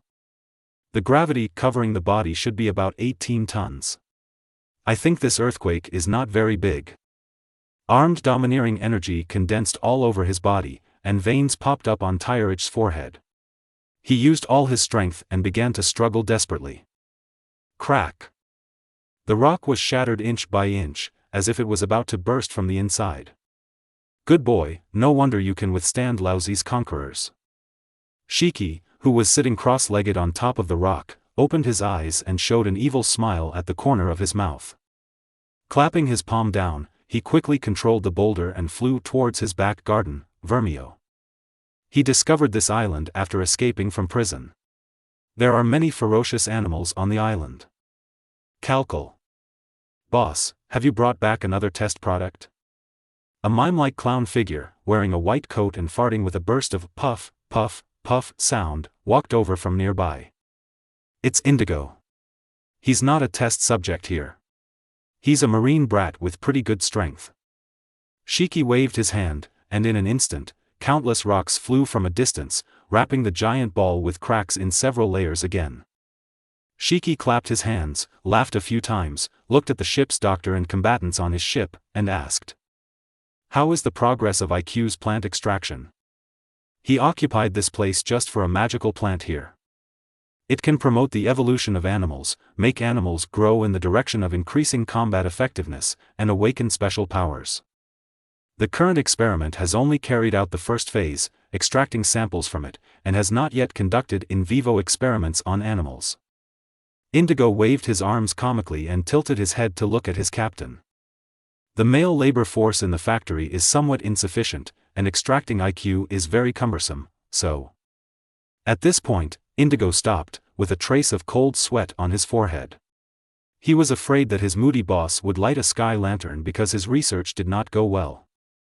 Shiki's eyes narrowed, he glared at Indigo fiercely, and laughed evilly.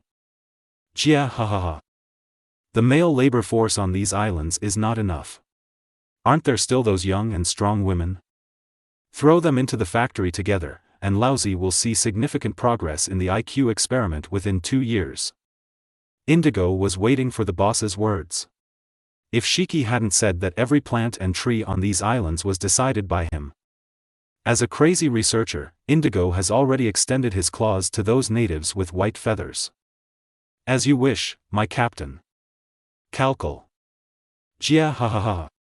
2 unscrupulous evil smiles resounded through the sky on the island. While talking and laughing, the natives of the empty island who were already in dire straits were pushed into the abyss again. Chapter 31 Garp's Anger. How can it be repaired? Shiki. Don't let Laozi catch the opportunity, otherwise you will suffer the same consequences. Tireg, who was restrained by Shiki again, cursed angrily inside the rock. It was as if the heavy pressure of a mountain was beyond his physical strength to break free. 1 hour. Tireg closed his eyes and rested his mind. The previous struggle was not all in vain. At least his right arm could move freely. Although his whole body could not move, the right hand placed on Murasame gave him hope of escape. All that has to wait now is time. The previous conversation between Shiki and Zifa was heard by Telage. After an hour, with Shiki's character, he will definitely not break the appointment. At that time, it will be his chance to save himself. Windmill Village. Garp, dressed in resort attire, was lying under a parasol, enjoying a rare and wonderful vacation. Dayton, it's time to change Luffy's diaper. Don't let me see you being lazy, otherwise I will throw you into the city. Garp picked up the freshly squeezed juice on the table, picked his nose and laughed uproariously. I'll fight him. Dayton in the distance is holding a wooden stick and looking angry. Boss, don't be impulsive, just be patient and let it pass. Douglas hugged Dayton's thigh and tried his best to stop Dayton. That's right, yes, people will die. Magla also hugged one of Dayton's arms and persuaded him. Garp raised his sunglasses and snorted coldly. I'll go right away. Dayton, who was desperate to save face before, immediately changed his face after a look from Garp, hugged Luffy and ran into the cabin. Gulu Gulu. The phone bug's voice rang. Moshi Moshi, this is Garp Resort, please leave a message if you have any questions. Garp has not enjoyed such comfortable days for a long time.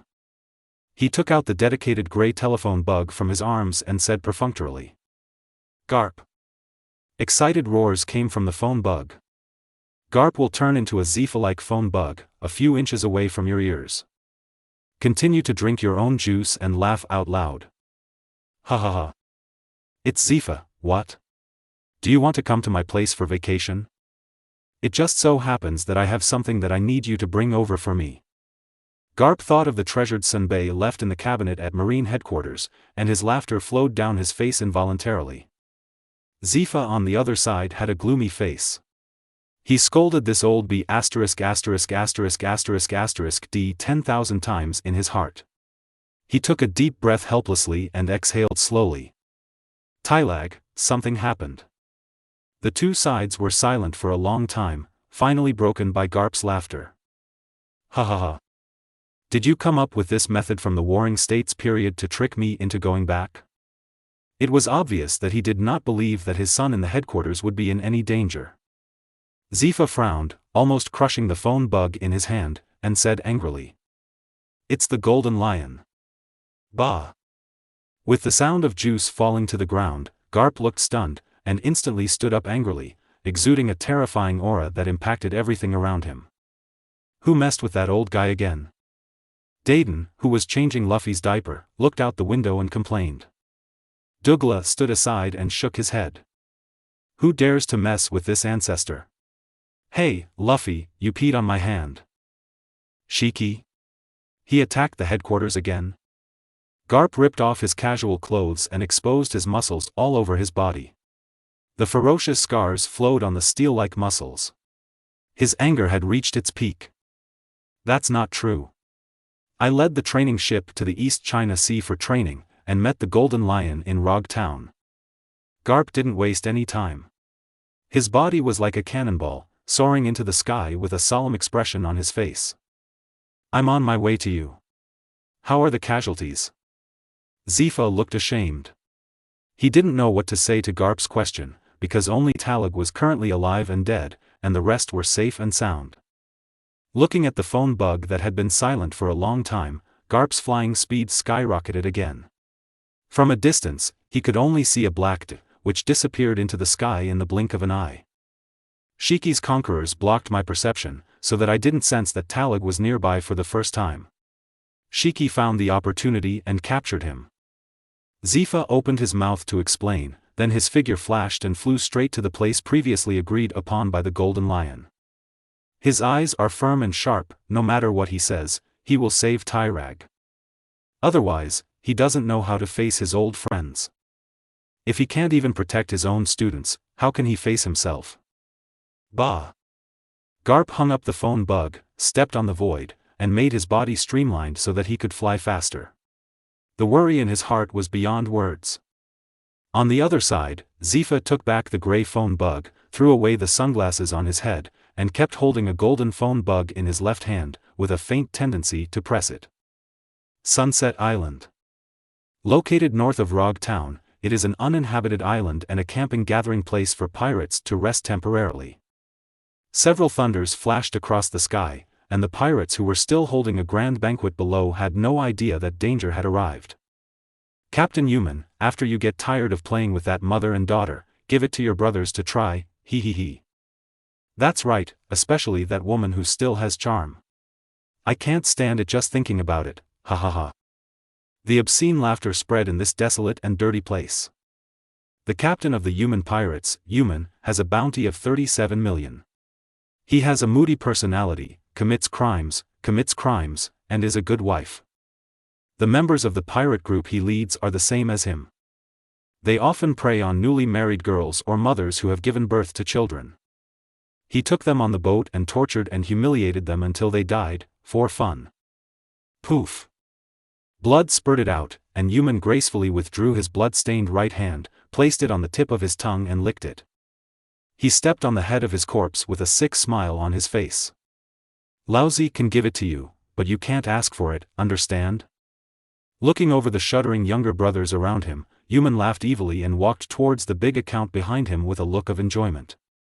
Soon, a woman's pitiful scream came again, accompanied by the desperate cry of the little girl. But the screams and cries were gradually covered up by the laughter of dozens of pirates around the tent, and neither his voice nor his person could be seen. Chia ha ha ha. A figure with a yellow mane floated in the sky, with Muku in its left hand and Yakushi in its right hand. Shiki looked down at the unknown pirate group below and cursed secretly. A bunch of scum on the sea. Pirates should have the courage to be pirates and not stoop to this level. The brave man is angry and swings his sword at the stronger one, the timid man is angry and draws his sword at the weaker one. Shiki himself did all kinds of evil, and even killed more people than all the pirates below combined. But he just regarded himself as the king over the entire sea. Enslaving the natives and killing people wantonly, in his mind, these are all natural, because he is the only true king among tens of millions of people. Shishuai, earth coiling. The power of the Piao Piao fruit lifted up the entire ground and turned it into multiple mounds in the shape of lion heads, surrounding the camp. Enemy attack. Help. I don't want to die yet. The frightened pirates were in disarray and ran around, trying to escape for their lives. They are already losers of the Grand Line, so what can be expected of them? Yumen was completely naked, and he opened the tent curtain with a gloomy face, wanting to see who this reckless guy dared to provoke him.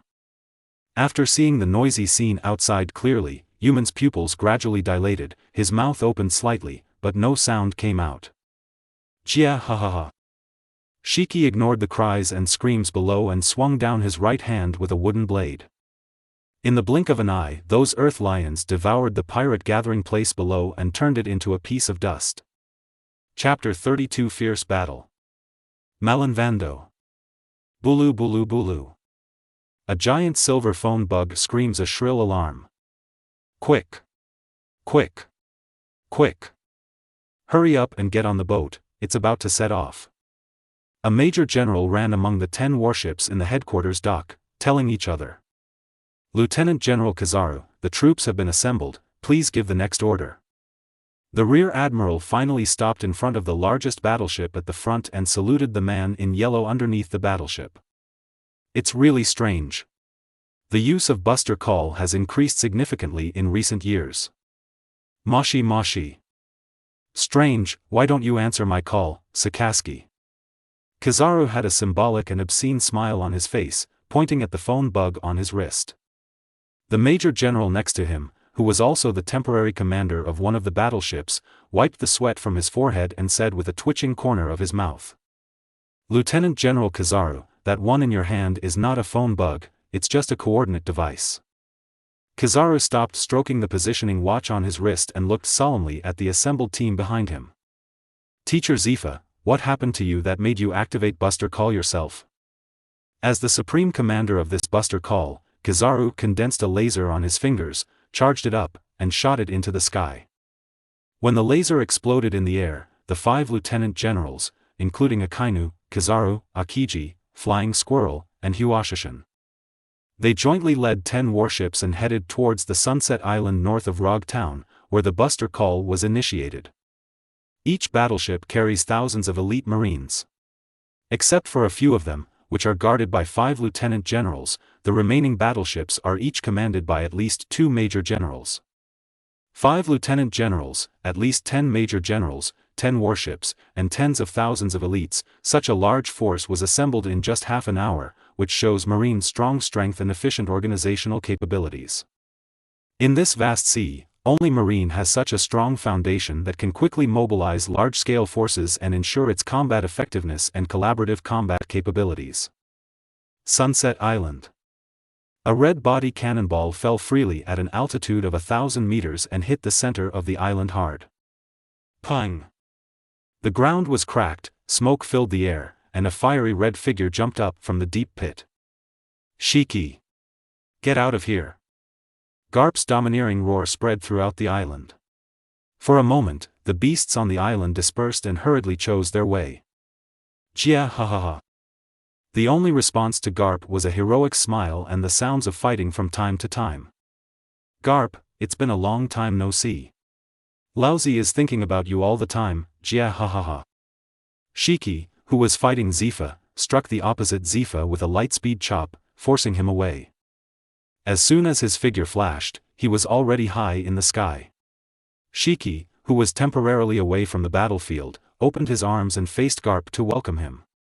Remnants of the old era, please stop coming out to harm people. Where is my son?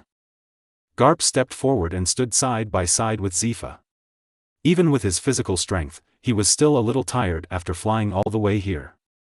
So that kid is your son? Jia ha ha ha. It's really interesting, extremely interesting.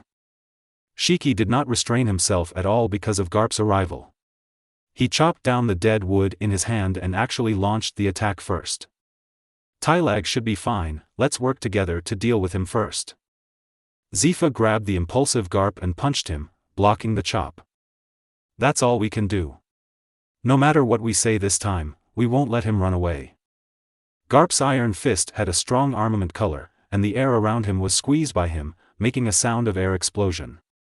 Come together. Laozi will take it all. Shishiwai govern place earth coiling. Shiki is still bitter about his arrest a few years ago. When he sees this old guy Garp, he gets angry. Is it snowing? Zifa and Garp stood back to back, stretched out their hands to catch a snowflake, and expressed confusion. Garp frowned. During that battle, Zifa was not at the headquarters, so he was not very clear about the specific abilities of the Golden Lion. Be careful, the big one is coming. He has the ability to control the wind and snow. By the way, how long have you been fighting? Hasn't he used this trick against you yet? Zifa's forehead drew several black lines. Although they had been fighting for more than half an hour, neither side used their full strength. They were all testing each other with their physical skills, and the Golden Lion rarely even used his fruit ability. A blizzard formed, Shiki spread his arms in the air, laughed wantonly, and laughed at the overestimating taijutsu duo below. Dozens of lion heads made of blizzards surrounded the Garp duo. After roaring, they drowned. I was so careless before that Tylag was caught. I will take over this technique. You can seize the opportunity and go up and knock him down. Zifa took a step forward and interrupted Garp, who was about to take action. After half an hour of fighting and testing, he found that probably because of the loss of his legs, the Golden Lion's physical skills were not as good as before. This was the flaw. Garp had full confidence in his old friend's strength and was not pretentious. He nodded in agreement, slightly bent his legs, and silently accumulated strength. Lu Tang, power of mammoth. Zifa's training in armed color was second only to Garp. His domineering energy flowed on his arm, and he punched him in the air and hit him hard. The fist wave in the air gradually transformed into a giant mammoth with a height of tens of meters, trampling towards the oncoming snow lion. Ha ha ha. Garp looked at the scene in front of him, laughed loudly, and gave a thumbs up in admiration. Old guy, he's still as fierce as when he was young, ha ha ha. Garp, who was very nervous, still had time to recall the past, but he didn't even see Zifa receiving the Golden Lion's blow directly from the front, and there were already beads of tired sweat on his face. But not everyone is like Garp, who is at the peak of his dominance and will never lose strength as he grows older. Hurry up and do it. This snow lion is endless. I can't hold on for long. Zifa glared at him fiercely and punched again, temporarily dispersing the lion formation. Garp scratched his head and laughed a few times, his expression returned to seriousness, he leaped up and headed straight for the Golden Lion. Colorless domineering energy surged on the fist, and the space was distorted by Garp's clenched fist. Jia ha ha ha. Well done. Let Laozi see if your strength, old guy, has declined. Shiki's emotions were released, and he wanted to dodge Garp's sudden blow, but Garp seemed to have expected that he would dodge. The fist had already hit him at the place where he wanted to dodge. Seeing that his movements were predicted, Shiki looked solemn. Muku and Ingshur crossed their chests and chose to resist head-on. Go to hell, Shiki. Fist-boned galaxy impact. A powerful and heavy blow, a blow that contained all of Garp's anger, hit Shiki hard. The destructive shock wave emitted by the fist bone enveloped Shiki in an instant, making bursts of roars. Pang! There was no so-called equal match. Just like an adult beating a child, Shiki was hit hard by Garp and hit the island below from the air. Zifa on the other side breathed a sigh of relief. The snow lion blocking him had dissipated. Looking at the deep pit not far ahead, Zifa lit a cigar and smiled playfully. Although I am old, I am not as good as you. I am old and disabled.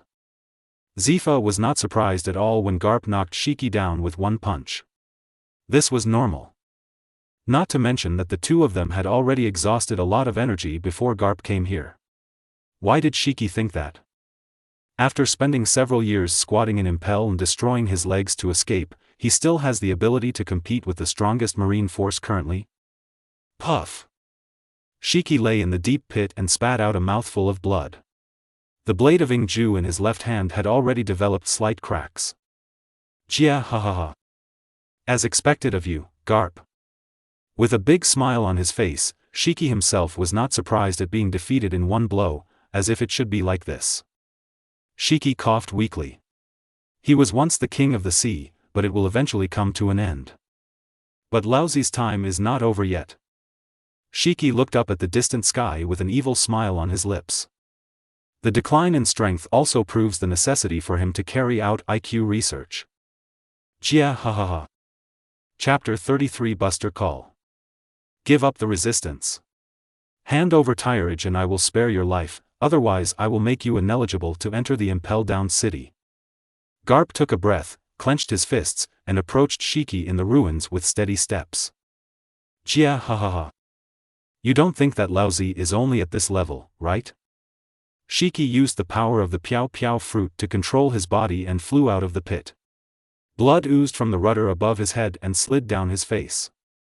As a mage with high attack power but no defense, he could withstand the full blow of Iron Fist Garp head-on and still stand up like nothing happened, which fully shows how terrifying the Golden Lion is. Being captured is your only way out. You have no way to escape. Zifa stood behind Shiki, one behind the other with Garp, surrounding Shiki and not giving him a chance to escape. Escape? Jia ha ha ha. One-on-one, why should Laozi be afraid of anyone? However, now that the matter has come to this, how should you deal with the huge disparity in military strength? Shiki, who was surrounded by two top combat forces, didn't have any panic on his face. He held one hand towards the sky, and the evil smile on the corner of his mouth became more and more ghostly. Not good. Garp secretly shouted and wanted to step forward to stop the Golden Lion's movement, but it was already too late. A lion-headed island-shaped flying battleship slowly emerged directly above Sunset Island. Surrounding the battleship were dozens of pirate ships of various sizes. Zifa used his foresight to hear the situation and activated it. The densely packed figures on the battleship made Zifa shudder. The ants kill the elephant, Garp, we are in trouble. The cigar in Zifa's mouth fell to the ground, which was enough to show his shock. He turned his head to look at Shiki, who was laughing wildly behind him. As expected of the former maritime overlord, he actually rebuilt the former flying pirate ship group in just a few years. The most feared thing about Shiki has never been his personal strength, but his ability to make people and objects fly with his Piao Piao fruit. This kind of elusiveness, the ability to lead tens of thousands of combat troops at any time and appear anywhere, is the biggest threat Shiki brings to the world. You hold him, and I'll go up and sink the island. The domineering energy on Garp's arms began to flow again, and he stared at the sky solemnly. Zifa shook his head, touched the golden phone bug that kept vibrating in his pocket, and raised the corners of his mouth slightly. No need, the time has come. As he said that, the figure flashed and rushed towards Shiki first, swinging the black iron fist like a violent storm. Lion Thousand Slice Valley. While Shiki was controlling his abilities to allow his subordinates to land safely, he was also wielding Muku, slashing out countless slashes to prevent Zifa from approaching. Jia ha ha ha. Today is your day of death. I believe that after Marine loses the two of you with the highest combat power, the world will become very interesting, Jia ha ha ha. Shiki's palm pulled down sharply, and the flying battleship suddenly fell downwards at an extremely fast speed. The dozens of surrounding pirate ships also formed a pocket shape and were scattered around the battlefield, surrounding Garp and Zifa. The advantage is mine. Jia ha ha ha. Shiki's figure flashed and he easily escaped from Zifa's entanglement. He stood at the top of the lion's bow and once again drew out the famous sword Mukuru in his hand. Shiki opened his arms. His mutilated body did not affect his domineering attitude at all, and he kept laughing. You guys, kill them. Whoever gets their heads, Laozi will make you the deputy captain. Oh oh oh. The pirate members under Shiki's command responded one after another. The deputy captain's temptation was not that great. Many pirates swarmed forward as if they were desperate for their lives. "Don't block the road, Lousy will be the first to take off Garp's head." The captain of Shiki's first division, Pastor, held a battle axe and struck the pirate member blocking the road to death with an axe. His eyes were blood red and he fell into a state of rage. As one of the human gene extracts from the IQ experiment, Pastor has an innate state of rage. When caught in the state, he does not know pain, does not distinguish between friend and foe, and his combat power increases by more than 40%. This is just one of the abilities of IQ. It's no wonder that the Golden Lion, as the king of the world, pins all his hopes on a tube of reagent. "Zifa, if you have any backup plan, come up with it quickly. I flew all the way here and fighting for a long time will not be good for us." Garp was covered in blood, and he punched several elite pirates approaching him again. The sweat on his forehead showed that his condition was already bad. Lu Tang, the power of Mammoth. Zifa once again used the power of the mammoth to repel Pastor, who was coming straight towards him, and gritted his teeth and shouted. "It's almost time. Let's retreat. Otherwise we will really become cannon fodder." Garp scratched his head and didn't understand what was going on, but Zifa grabbed an arm and quickly evacuated the battlefield. "Jia ha ha ha." The Golden Lion controlled his body and blocked Zifa and the others, and said with an evil smile, "How could I let you run away? Lion govern place earth coiling." The snow lion slowly condensed again, and veins popped up on Garp's forehead. It was very easy to block it. The key was that if his physical strength was exhausted again, he would have no extra energy to arrest the Golden Lion again. At this moment, a yellow flash slowly condensed behind Shiki. Zifa grinned. "Coming." Boom boom boom. Hundreds of cannons fired in unison, and Sunset Island turned into a sea of fire in an instant. Many of the crew members of the flying pirates on it were buried in the sea of fire. Big fire. Akainu stood on the battleship in front, with unprecedented excitement on his face, unleashing his abilities wantonly, killing large swaths of pirates who fell into the sea. Akiji jumped off the battleship, and the moment he stepped on the sea immediately froze under his feet. He slowly leaned down and put his hands on the sea. Ice Age. The surrounding sea area instantly froze and connected together, creating a large battlefield that could be landed on by oneself. Flying Squirrel pulled out his long sword and took the lead, leading thousands of marine elites to charge. Huashishin led his subordinates from another direction to cut off the pirates' retreat. The overall situation was decided. 2. Buster Call. The withered wood in Shiki's hands hung down weakly, and his eyes looked blankly at the sea of fire below. Why did he get to this point in a minute? Speed is power. Have you ever been kicked by light? Kizaru's figure suddenly appeared, and the pretentious words coming out of his mouth always had an aura of vulgarity. The salary was in place, and the light speed kick never failed. Shiki didn't even have time to react before he was hit head-on. "Good boy, I am worthy of being a student taught by you, ha ha ha." Garp laughed with snot and tears, ignoring the livid Zifa, and continued to slap him on the back.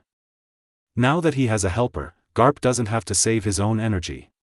He throws out a punch at will, and the snow lions all over his body instantly break apart, unable to stop him in the slightest. Vermelo. Terrigan the Boulder opened his eyes, and his right hand was already placed on Murasame. The time has come. Chapter 34 Escape. The abyss-like eyes showed a hint of coldness. "I have not systematically learned swordsmanship. Whether I can escape death depends entirely on God's will." Tyrage holds the demon sword Murasame tightly, and the arm domineering energy wraps around it, turning it into a veritable black sword. Clang! In the small space, there was only a small space to move. Talage frowned and squeezed his body to the side to make room for his right hand to swing the knife. Itoryu Iai. The corner of Talage's mouth slightly raised, and a vivid name appeared to commemorate the first time he wielded a sword in this life. His voice was full of excitement, Bright Moon. Murasame instantly unsheathed his blade, and with the cold dark black blade, he slashed out a blood-red light and slashed towards the outside of the giant rock ball. Looking from a distance, a scarlet crescent moon appears on the outside of the rock, hanging high and not dissipating for a long time. Pung! Cool! The rock was split into two, and the ragged talag appeared in the sky again. He jumped out of the pile of huge rocks that was divided into two halves, and couldn't help but laugh up at the sky. Ha ha ha! Putting Murasame into the scabbard and wrapping him with the sealing cloth again, Tyrich's eyes flashed. God feeds him, and no one can stop him. He originally thought that if he held a sword for the first time, he would not be able to cut through the boulder. Even the name of the skill he called out was arbitrary, and he blurted it out naturally when it came to his mouth. Unexpectedly, the hand felt surprisingly good. The moment Murasame took out the sheath, Tyrich felt that he had it this time. He still had endless aftertaste after coming out of the knife. It's just that the side effects are a bit serious, so we need to solve them as soon as possible. Holding his right hand that was trembling with excitement, Talaj shook his head. He had been under the subtle influence of Murasame. If this problem is not solved, sooner or later, he will become as inhuman and bloodthirsty as Shiryu. Is this the Golden Lion's lair? Talaj stepped on Moonwalk and flew up to overlook several islands floating thousands of miles in the sky. To the naked eye, apart from countless ferocious beasts in the jungle, the entire island was empty of people. Strange? There's no one there, shouldn't it be? Talaj stopped on a small island next to Vermio, sat on the ground, stroking his chin and thinking. This scene is completely different from the scene in his memory. Where are Shiki's many subordinates? Where is the Phaeton fleet? Tyrich's character is such that all flaws must be repaid. Currently, he cannot defeat Shiki himself, so while he is fighting Teacher Zifa, destroy his lair and get back some interest. Tyrich's heart slowly returned to calm. Because of his anger and excitement, the color of knowledge that could not be used normally returned to normal as he calmed down. The situation of several floating islands also appeared in his mind again. Found it. Standing up and staring at the center of the largest island, there are many human auras on it, although they are weak and pitiful. After leaping over, what came into view was a huge closed factory with many empty houses built around the factory. Is it all in here? Tyrich patted the iron wall outside the factory. He had already confirmed that there was no one in the house, and all the smells came from inside. Not bothering to look for the entrance, he spit on his hands and looked through the iron wall to find its weak point. Found it. Tyrich jumped up, and the floor he stepped on instantly shattered due to his explosive power, and he roared, "Meteor impact." The white fist wave went straight to the wall. At the moment of contact, it collapsed suddenly and filled with smoke and dust. Cough cough cough. After waving his hand to disperse the choking smoke, Tylag officially entered the factory. Really, I thought it was made of sea-floor stone. This is the legendary pirate. It's so poor. The violent explosions attracted the surrounding natives who were captured and forced to work. The door is over there. A young girl of 15 or 16 years old bravely put down the wooden box in her hand and pointed not far to the left of Talaj. Tyrich rubbed his head. He just thought this way of appearing was more handsome, and asked with a sneer. I'm here to save you. Can anyone explain to me who you are and why you are here?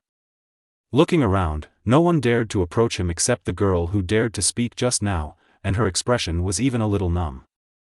These people didn't have any trouble in their hearts when it came to Tyrich's arrival, presumably because they had stayed here for a long time. The girl's name was Martha, 14 years old, a native who had just been caught in this factory not long ago, with a cluster of white feathers on her arm. Big brother, are you marine? The island we live on is called Wilmiu. We were once from Qinghai. A few years ago, we were taken to the sky with the island by a big pirate. Martha is different from others. Although she is a slave, at least her heart is not dead and she still has the yearning for freedom.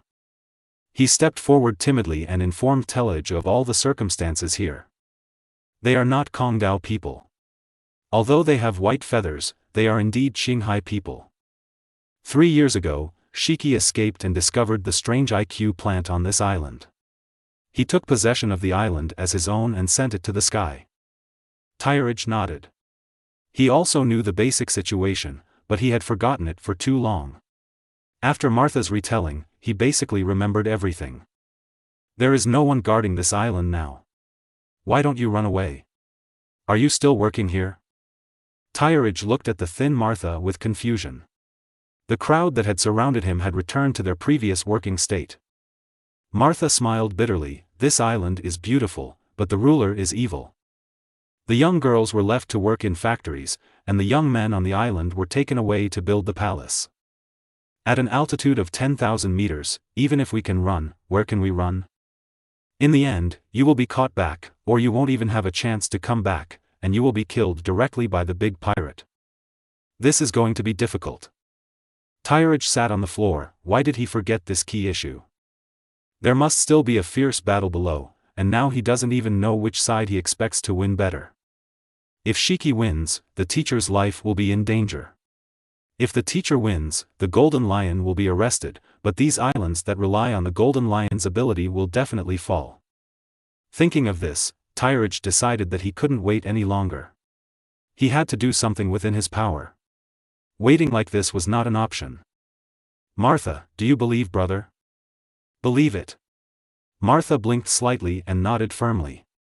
His brother was once a Marine. Unfortunately, on that night 3 years ago, the arrival of Shiki separated them. Brother once said, "Justice is with me.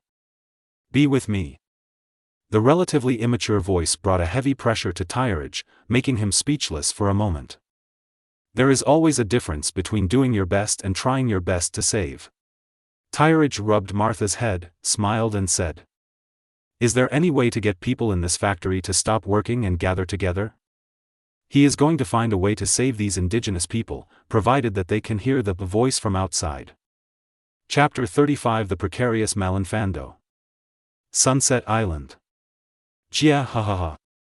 The rudder on the Golden Lion's head was kicked away by Kizaru, and white liquid with bright red color fell from Shiki's face. I almost died, naughty monkey. The battlefield between us is not something you can step into at will. Temporarily using his haki to stabilize the flowing blood, Shiki's face twisted and he endured the severe pain. The figure flashed and appeared near 10 warships that continued to output artillery fire. No! Zifa's expression changed and he immediately chased after him, shouting angrily, "Stop him quickly." Unfortunately, it was too late. Shiki's fruit power was faster than anyone else. Garp waved his iron fist and knocked Shiki away again, but he still failed to prevent him from using his power. What's going on? Did we sink that island? A sailor loading cannonballs looked at his companions next to him in confusion. Shen's a ***. The companion exclaimed, his face trembling with fear, "It's us who are flying." 10 warships rose from the ground at the same time, spinning and dancing in the air, throwing away countless elite sailors on them. Jia ha ha ha. Shiki wiped the blood from the corner of his mouth. Garp's iron fist was really not strong enough. He almost killed him with a random blow, but in the end it was still just a little bit short. Destroy my fleet, and I will let you feel Laozi's pain. The lion's power fell into the sea. 10 warships fell freely, and the sea that was slashed open formed a huge lion's head, as if it could swallow everything up. Kuzan. Garp's flowing armed color was completely boiling, calling out the name of his proud apprentice. Ah la la, it really gives me a headache. Veins popped up on Kazan's forehead, and he fired a huge cold eagle from the air and flew towards the sea lion. Wouldn't it be better to become a legend? Seeing that the sea lion was blocked by Akiji, Garp's anger level exploded. He teleported away and appeared directly above Shiki. He shook his fist and shouted, "Why do you want to show up again?" Pang! Top experts at their level cannot be defeated with just one casual blow. You can injure or maim them, but if you want to win with one blow, it is absolutely impossible unless the strength difference between the two sides is too great. Shishiwai Zhanbua. Shiki swung the wooden stick in his hand, trying to block Garp's offensive. However, after fighting Zifa and Garp first, and Kizaru's sneak attack, he was now at the end of a powerful crossbow. Facing Garp's powerful and heavy punch, he had no strength to completely block it, and was once again punched into the center of the island that had become a sea of fire. Pung! 10 warships turned over at the same time and hit the ice hard. This was Shiki's counterattack against Garp. Shiki lay on his back in the sea of fire, coughed out a few mouthfuls of blood, and kept laughing evilly. Marine? You can defeat me, but you can never defeat Laozi, jia ha ha ha. Since Roger, in this era he is called the Golden Lion. Jia ha ha ha. The sound of laughter came from the sinking island, but except for Garp and Sakaski, no one cared about Shiki's life or death anymore. Quick! Notify headquarters and send a rescue boat over. Zifa picked up a corner of a warship, lifted it up high, flipped it over, and then gently put it down. There were tears of remorse on his face, and the gradually disappearing atmosphere below the warship was all the elite of their marine, including his students.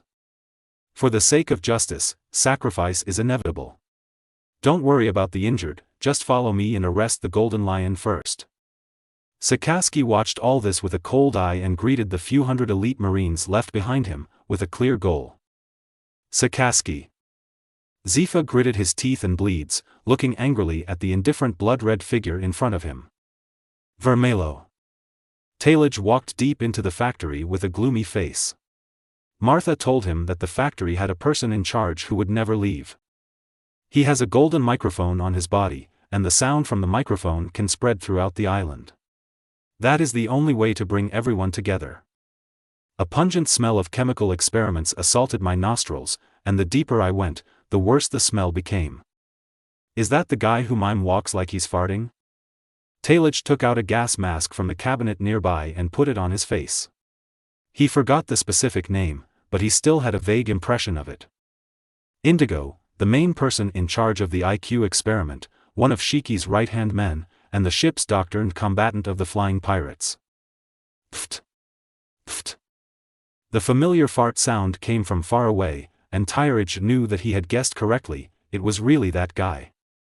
Indigo, wearing a blue jumpsuit, a white research coat, and brown gloves, quietly poked his head out of the laboratory. The scary guy, the monster brought back by the captain, didn't notice me. Indigo thought he was hiding well, but he never thought that the fart sound made by his shoes had betrayed his whereabouts. With no use for knowledge or S*X, Tyrage covered his face. How did a guy like this become Shiki's right-hand man? A great pirate who is as famous as Roger, but his subordinates are all rubbish, and his aura is so weak that it always feels like it is effortless to crush him to death. Dragon Claw Fist, Dragon Hook Claw. The right hand in the shape of a dragon's claw penetrated the wall and hooked the head of Indigo on the opposite side. Come here you go. After grabbing the target, Talage raised the corner of his mouth slightly, and with a strong movement of his arm, he pulled the Indigo opposite him out of the 20-centimeter hole he had just punched. Have you fainted? Talage kicked Indigo, who was no longer human on the ground, squatted down and took away the golden microphone from his waist, and curled his lips. This kind of thing is really boring. Martha also said that a microphone alone is not enough. With only a microphone, the sound can only be transmitted within the factory. If you want the sound to spread throughout the island, you need to go to the weather station and plug the microphone into the signal transmitter. Malin Vando. Warring States General. The Minister of Information rushed in through the door in a panic and shouted hurriedly. Oh. Warring States raised his head solemnly and asked, is the battle over? This operation to encircle and suppress the Golden Lion was completely impromptu. If Kong Fleet Admiral was not at the headquarters, maybe he would also go with the team. The Chief of Staff's face turned pale and his lips trembled as he said. No, it's not a lion encirclement plan. News came from New World. Kaido and Charlotte Lin Lin are reunited again, and there is a faint trend of heading towards the headquarters. What? Is the news accurate? Warring States' expression changed drastically and he stood up. This was news that would make the sky fall. The information team has 100 people, and only 3 of them survived. The news they brought back is accurate. The Minister of Information knew the seriousness of the matter and succinctly described what happened.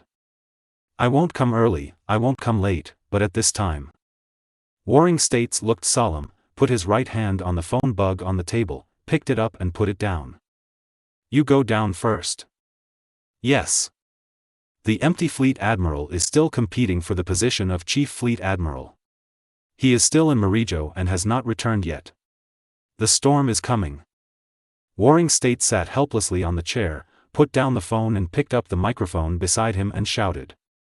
This headquarters has entered a state of first-level combat readiness and dispersed all non-relevant personnel.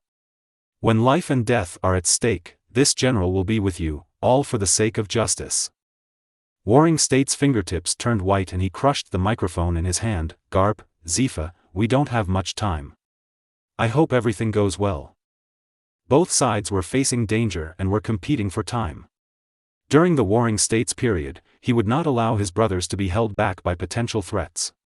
He would bear all the responsibilities for the aftermath alone. Chapter 36 The Final Swan Song. Weather Station. The natural disaster in the Etwall waters many years ago destroyed most of the Golden Lion's flying fleet, ending his fantasy of completely defeating Roger and ruling the world. After escaping from Imper, he set out to set up his own celestial prediction department. Every time he went on a voyage, he would come here to make predictions, to make predictions. But just relying on the weather station cannot bring any sense of security to Shiki. He admitted that he was afraid of experiencing the last natural disaster that wiped out everyone. So for many years, he has been looking for navigators who are very sensitive to weather changes. Only in this way can his throbbing heart be relieved when he sails.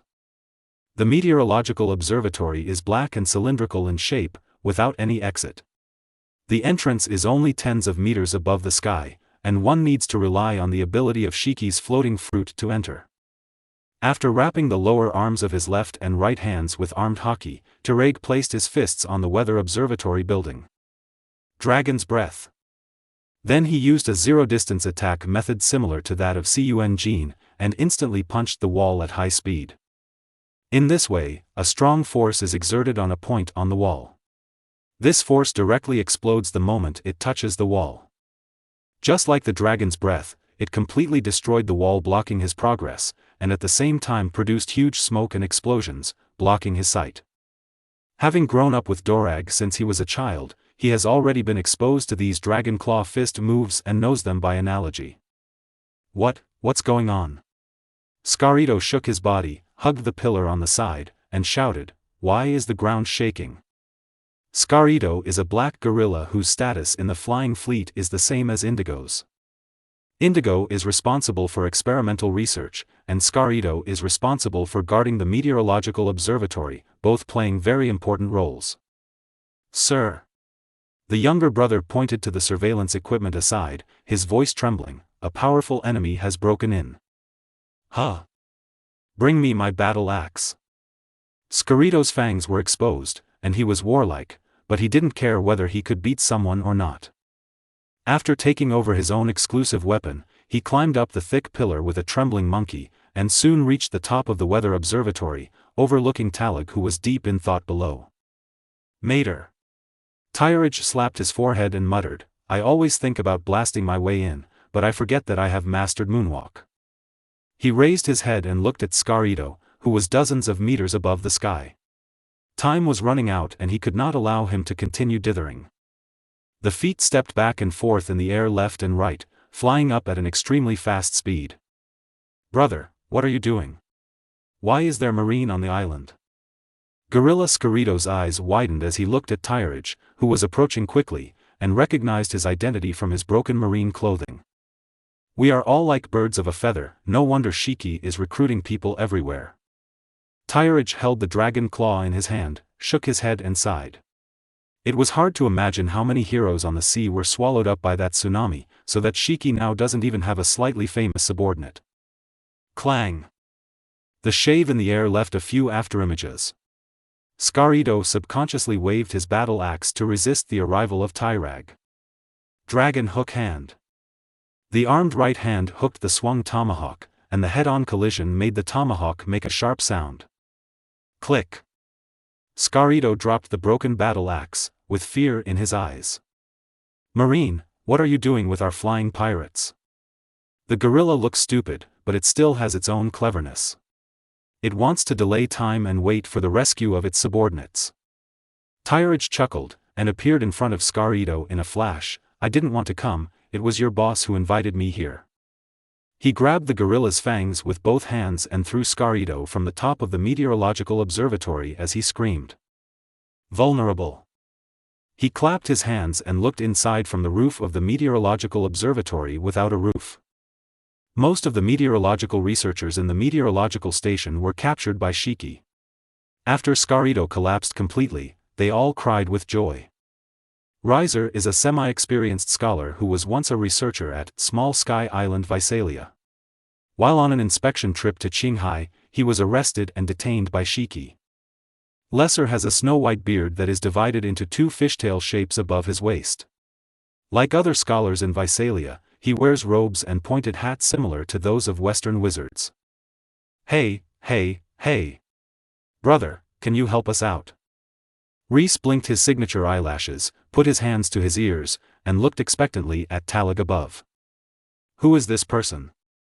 There was no way to find it after wearing iron shoes, but it took no effort to get it, and the method to rescue everyone on the island without injury was presented to him. The corner of Tyrich's mouth raised slightly. The weather country where Nami learned meteorology has a flying weather ship, which is a means of transportation in Visalia. With their help, there is no need to worry about Shiki's ability disappearing. Sunset Island. Jia ha ha ha. Shiki, who was on the verge of death, seemed to have no fear, and his expressions did not change when faced with the encirclement and suppression of Sakaski, Porcelino, and Garp. The battle has lasted for 5 hours, and now he has no strength to resist at all. Muku stands aside and he collapses on the ground. I saw dozens of holes shot by lasers on his body, and I don't know how many bones on his body were broken by Garp.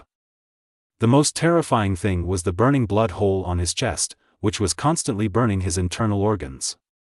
The 3 Garps formed a triangle, surrounding Shiki in the center, making final plans to capture him. The 3 of them also suffered varying degrees of injuries. The most minor one was Garp. His chest was slashed with a deadwood tree, leaving a deep bloody mark. With a domineering block, it was considered a skin injury but no damage to the muscles or bones. Next is Kizaru. He is in ragged clothes. He was swallowed up by the domineering Govern Place Earth coiling. There are countless blood marks on his body, and he is no different from a bloody man. The most serious one was Akainu, who was under special care by Shiki. If it hadn't been for the fatal punch from this red dog, Shiki would not have been completely powerless to resist. Half an hour ago, facing the siege of 3 people, Shiki mobilized all the conquerors to wrap around the dead wood, ignoring Garp Kizaru's attack, and slashed straight at Akainu who was rushing forward. Lion's power, Tion's power. As the lion's last swan song, it was impossible for the current Akainu to take it. It was no longer enough to avoid it, so he had to bite the bullet and face it. Akainu's missing left arm was the result of Garp's timely rescue. Otherwise, as one of Marine's future hopes, he will inevitably perish in this battle. Your time has completely passed. Let's take it easy, Shiki. Garp looked solemnly at Shiki, who seemed to have given up resistance completely. Facing this lifeless siege, he didn't understand why he was still so relaxed and comfortable. Jia ha ha ha. Shiki coughed up a few mouthfuls of blood, controlled a knife with his right hand, and temporarily treated the injury on his chest. Akainu looked to the left with a fierce look in his eyes. He must kill this vicious dog if he had the chance. He almost got away with it. I don't understand why Laozi is so confident. Shiki smiled gloomily, pointed to the empty sky, looked at the sea stone handcuffs in Garp's hand, and said with an evil smile. The whole world is afraid of my abilities. As an old rival, don't you understand why? No one in this world can judge me. Jia ha ha ha. The wild laughter spread, Garp's expression changed, and he stared at the distant sky in trance. Shiki also cooperated very well and pulled down a small island next to Vermio so that he could see clearly. There are dozens of these islands in Laozi, 10,000 meters above the ground. Shiki looked ferocious, opened his pupils and laughed wildly. On top of that, there are all the natives that Laozi has sent to all over the world in the past few years. Even if there are not 100,000, there are still 18,000. If something happens to me, jia ha ha ha. The super far-sighted smell was released, and the three Garp people easily felt the breath of life on the low-altitude island, and their expressions changed one after another. Madman, a complete madman. Garp gritted his teeth. After thinking for a long time, he reluctantly put away the sea tower stone in his hand and said, I can let you go, but... Dark Hound. Chapter 37 Akainu's Justice. Stop. Amidst Garp's urgent shouting and Shiki's astonishment, Akainu raised his arms made of magma and walked towards Shiki, who had no power to resist. It's so scary, Sakaski, Kizaru's figure flashed and intercepted him right in front of Akainu. He said with a lewd smile, although you lost your left arm because of his existence, you can't kill him now.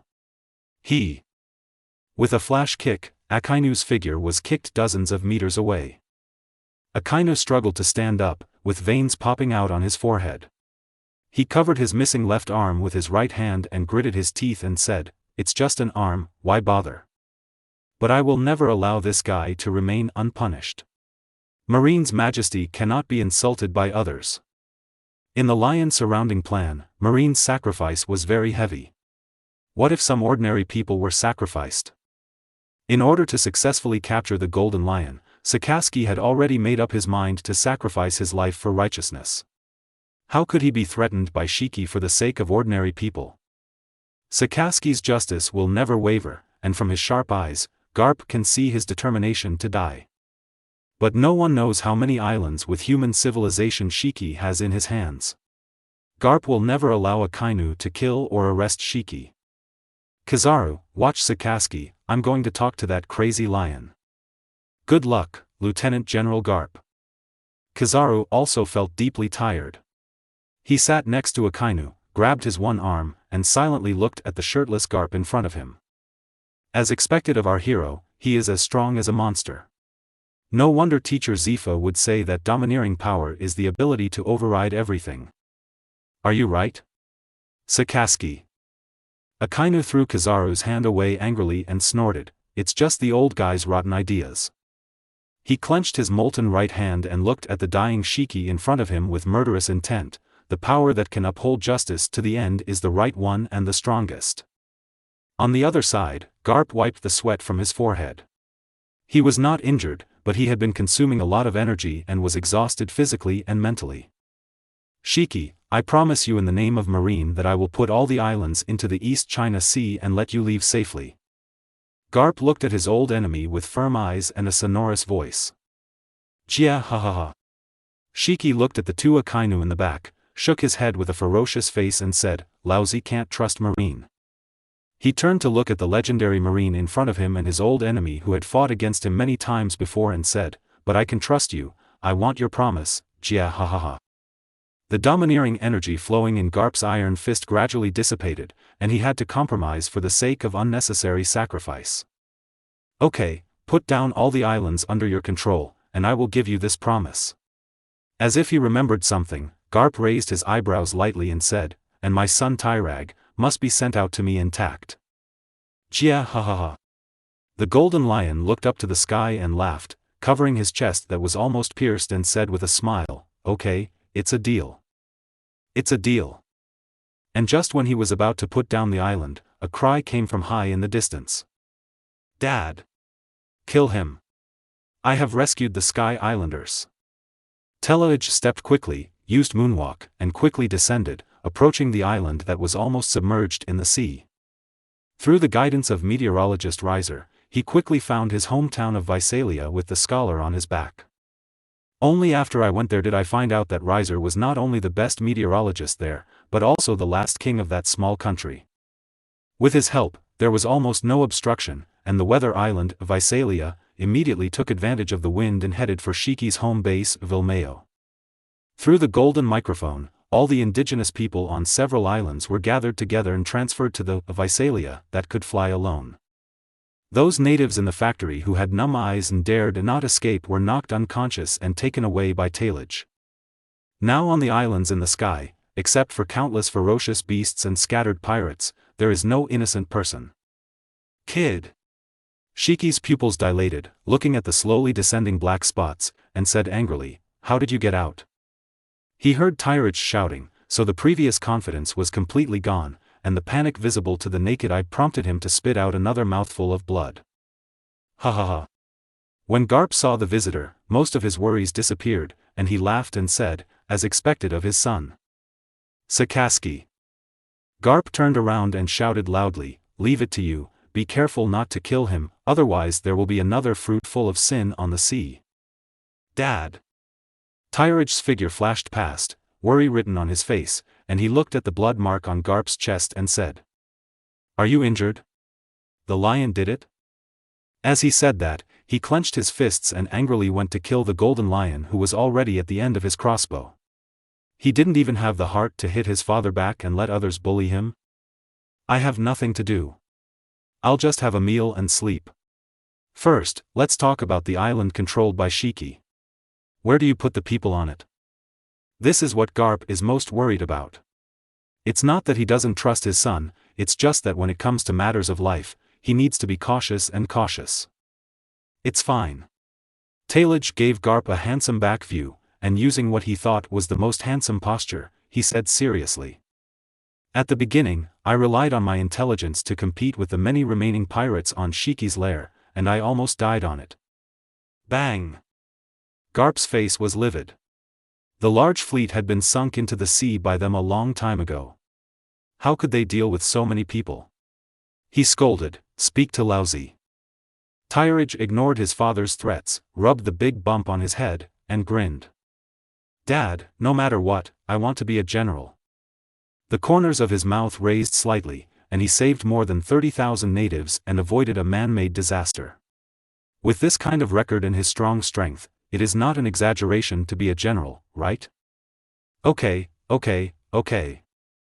Garp said a few good words with a bright smile, and slowly walked up to Tyridge with a sunny smile, and his face instantly turned ferocious. "Your father, I am still Lieutenant General Ichika. Iron Fist." The dog's mouth couldn't spit out ivory, which was exactly what Maginot said. If the two of them stayed in the same place for 30 minutes, Talig would definitely be beaten. This time he broke the record. After a long separation, he had already received 2 beatings in just 1 minute. Not to mention the 2 men's fooling around, Akainu on the other side pushed Kizaru away. He turned to look at Talig, who suddenly appeared and frowned, but then gave Talig a positive nod. In any case, this time he can kill the enemy with his own hands, and there is also the invisible help of Talidge. Maybe he thought wrong, maybe Talidge will become the second Mr. Garp. Golden Lion. Akainu's body became elemental again and launched a final charge towards Shiki. "I will bring this war to a final conclusion in the name of justice." Dark Hound. Chapter 38. I saw the truth. Jia ha ha ha. Facing the incoming flames, Shiki looked calm, placed his left hand on the dead wood beside him, and stared in the direction of Rog Town for a long time. "Roger, you are so righteous and amazing." Shiki, lost. On the eve of the end, Shiki's memory returned to the scene when he broke into the headquarters and was arrested and imprisoned 5 years ago. That was the last time he met Roger. Roger. Shiki clung to the iron railing blocking his body, with a ferocious expression on his face. "What on earth did you see? How can a man like you have the ability to catch you? Garp? Sengoku? Even Sora? No, it won't work." The decisive battle 3 days ago split the Marine headquarters in 2. Shiki felt that the 2 Garps were extraordinary, but they alone were not enough to successfully capture the Roger pirates, who had become the #1 overlord on the sea. With the support of Rayleigh, Jabba and more than 20 other top strong men, Shiki couldn't figure out how Marine successfully captured him and was about to publicly execute him in the remote village of Rogue Town. Ha ha ha. Roger's pirate hat had been confiscated, and he smiled with tears in his eyes, showing a few teeth under his mustache. "Shiki, I didn't expect that the person I saw at the last moment of my journey would be you." Roger was tied to the wall behind by several sea tower stone chains, and he stuck his head out, wanting to see this old enemy who had fought against him for many years.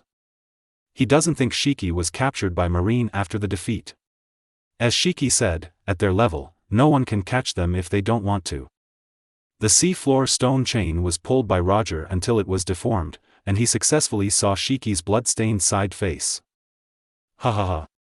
Roger pouted and picked his nose and mocked, "Old guy, you will be able to see me on the big screen in 3 days. Are you so impatient to see me?" Behaviors such as pouting, picking noses, and making faces, as frank and innocent as a child, are always illogical when they happen to the recognized king of the sea. But who makes him Roger? He follows his inner thoughts and behaves according to his heart. The freest person on the sea is One Piece.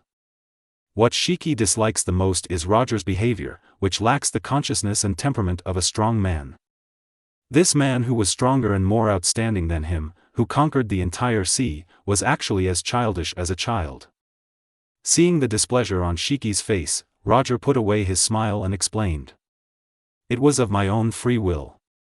Bang! Although the 100% pure sea floor stone on his ankle limited Shiki's ability, it was not enough to make him fall. He punched the railing in front of him with a heavy punch, making a loud sound. "You have already gone this far, why not go one step further and raise your arms and shout for the complete overthrow of the world government?" Shiki held the rudder's head and squeezed toward the outside of the iron fence, trying to see Roger in the other direction. "Arrested voluntarily?" Shiki's forehead was squeezed and bleeding, and he said angrily, "This is the most ridiculous thing in the world. As long as you are willing, I can even join your pirate group." Shiki took out a dagger from nowhere in his hand, and said with excitement and expectation. "Tell me you want to live. Tell me you want to conquer. No, overthrow and rebuild the world." The dagger was inserted into the calf for 3 points. As long as Roger nodded in agreement, he would cut off his own legs without hesitation, take Roger away from here, and start their new journey. Roger noticed Shiki's movements and sighed. "Stop it, Shiki. I left early, and it's not yet time. The person he wants to wait for is me, not me." Shiki's left hand holding the dagger was trembling. He didn't understand this dumb sentence, so he asked doubtfully. "Tell me what you saw." "Ha ha ha." Roger smiled playfully and said, "Why don't you go and see for yourself?" Shiki was speechless for a while. If he could do it, he would have done it long ago. How could he wait until now? Roger was not teasing his old enemy. His expression changed and he said seriously as never before. "Shiki, I know you will definitely leave here. This prison cannot stop a man like you. After you go out, I want you to promise me something." Shiki pulled out the dagger from his thigh and said calmly. "Jia ha ha ha. Is this Roger who never asks for anything in his life?" The corner of Roger's mouth twitched, with a look of helplessness on his face. He didn't ask for anything. Thinking of the scene where he kowtowed to Newgate and prayed, hiss. "Say it, as your last words, I agree," Shiki said. Roger smiled happily. He was very relieved to be able to do something for those who came after him before he died. He said with a solemn face. "I know you have been thinking about the 3 ancient weapons, but I want you to give up this idea and ignore them from now on. The world will sink into the sea, and the time has not yet come, so the person waiting is not him." Shiki raised his eyebrows slightly. At their status, when talking to people of the same status, 1 means 1 and 2 means 2. The promises made will definitely be fulfilled. Wrinkling his nose, Shiki reluctantly agreed. Yes, but you have to tell me, what did you see on the final island?" Roger lowered his head, hiding his face in the shadows, and slowly said. "I saw the truth." Back in time, Shiki turned a blind eye to the incoming magma attack and looked at the town of the beginning and end for a long time. "World. You all owe him an apology for getting involved in the situation and planning it for decades. I'm just saving you guys who are called ants from above." Boom. Darkhound hit Shiki head-on, who did not resist at all. Akainu did not follow Garp's advice and punched through Shiki's chest again. Shiki, the king who can conquer the whole world, the man who knows all the truth in the world. For a dead man's promise, he brought his large fleet to the East China Sea and played his own pirate game. In order to protect the key in Roger's mouth from being discovered or even destroyed, he died calmly. Insidiousness and cunning are synonymous with him in the world, but he died of his promise and protection. Roger, I can't see the person you asked me to find, the guy who inherits Joyboy's will and wears your straw hat. Dark Hound. Sakaski did not stop attacking. Shiki showed weakness to the enemy before, which caused them to suffer a lot. This time, he will be crushed to ashes no matter what. Dad, is it okay to kill like this? Talek stood beside Garp and watched Shiki leave with him. Garp sighed, shook his head and said, I can't stop it. I saw the will to die in Shiki's eyes. Maybe he is proud of being a strong man and won't allow him to be captured again. In this way, Shiki took all the truth about the world and left the sea area that he wanted to conquer and destroy. At the same time, the second half of the Grand Line. Edward Newgate, Charlotte Lin, Kaido, and many other remnants of the Rocks era seemed to be feeling something and were facing the east, silently lost in thought. Chapter 39 Reactions Around the World. Totland, Cake Island. Mom, Mr. Kaido, do we still want to go to Marine Headquarters? Katakuri wears a white scarf like a flower, and the overall clothing style is full of strong black metal style. Behind him stood many of his younger brothers and sisters, looking at the completely sunken island in the mirror, and asked aloud. And standing next to him was Kaido's right hand, Flame Calamity.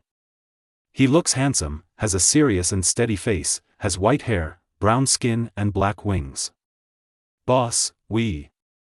Jin and Katakuri looked at each other, both seeing the worry in the other's eyes. The Golden Lions have already been defeated.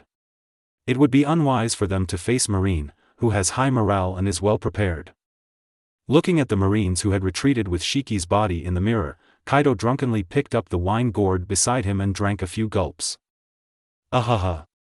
Hiccup, looking at Big Mom who kept eating, Kaido spit out a breath of alcohol and said, Old woman, what do you say? Mama. Mama.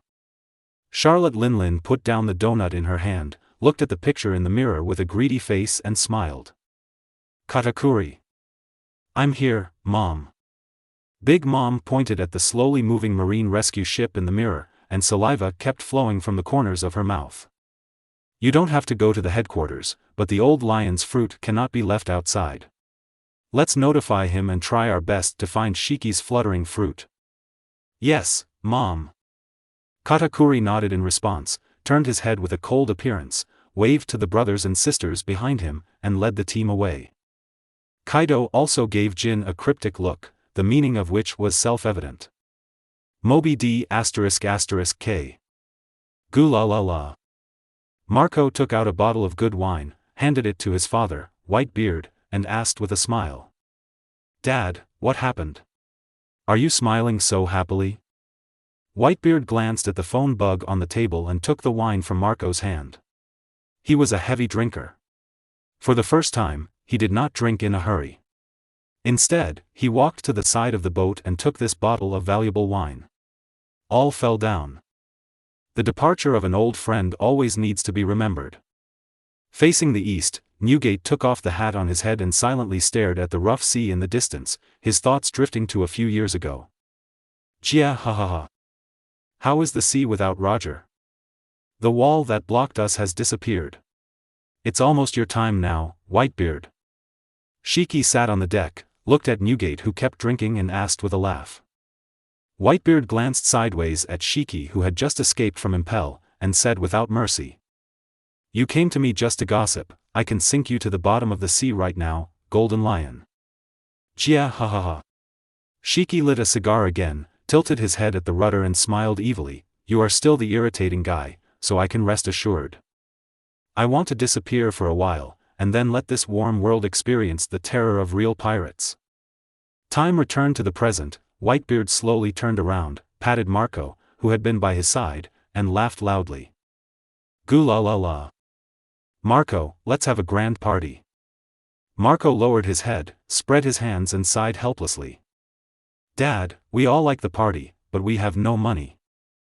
After each battle, Dad was assigned the most treasure, but he never got a cent from it and didn't know what to do with so much property. Sabayati Islands.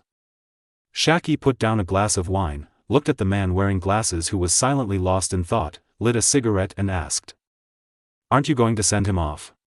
He's your old enemy after all, right? Rayleigh, who was in the shadow, took off his glasses and wiped the lenses with his clothes. Instead of answering directly, he asked rhetorically. As a former member of ROX, as his former companion, why don't you go and send him off? After saying that, he picked up his coat and put it on himself. He wanted to go out to relax. The departure of old friends would always affect their minds. I really don't understand you men.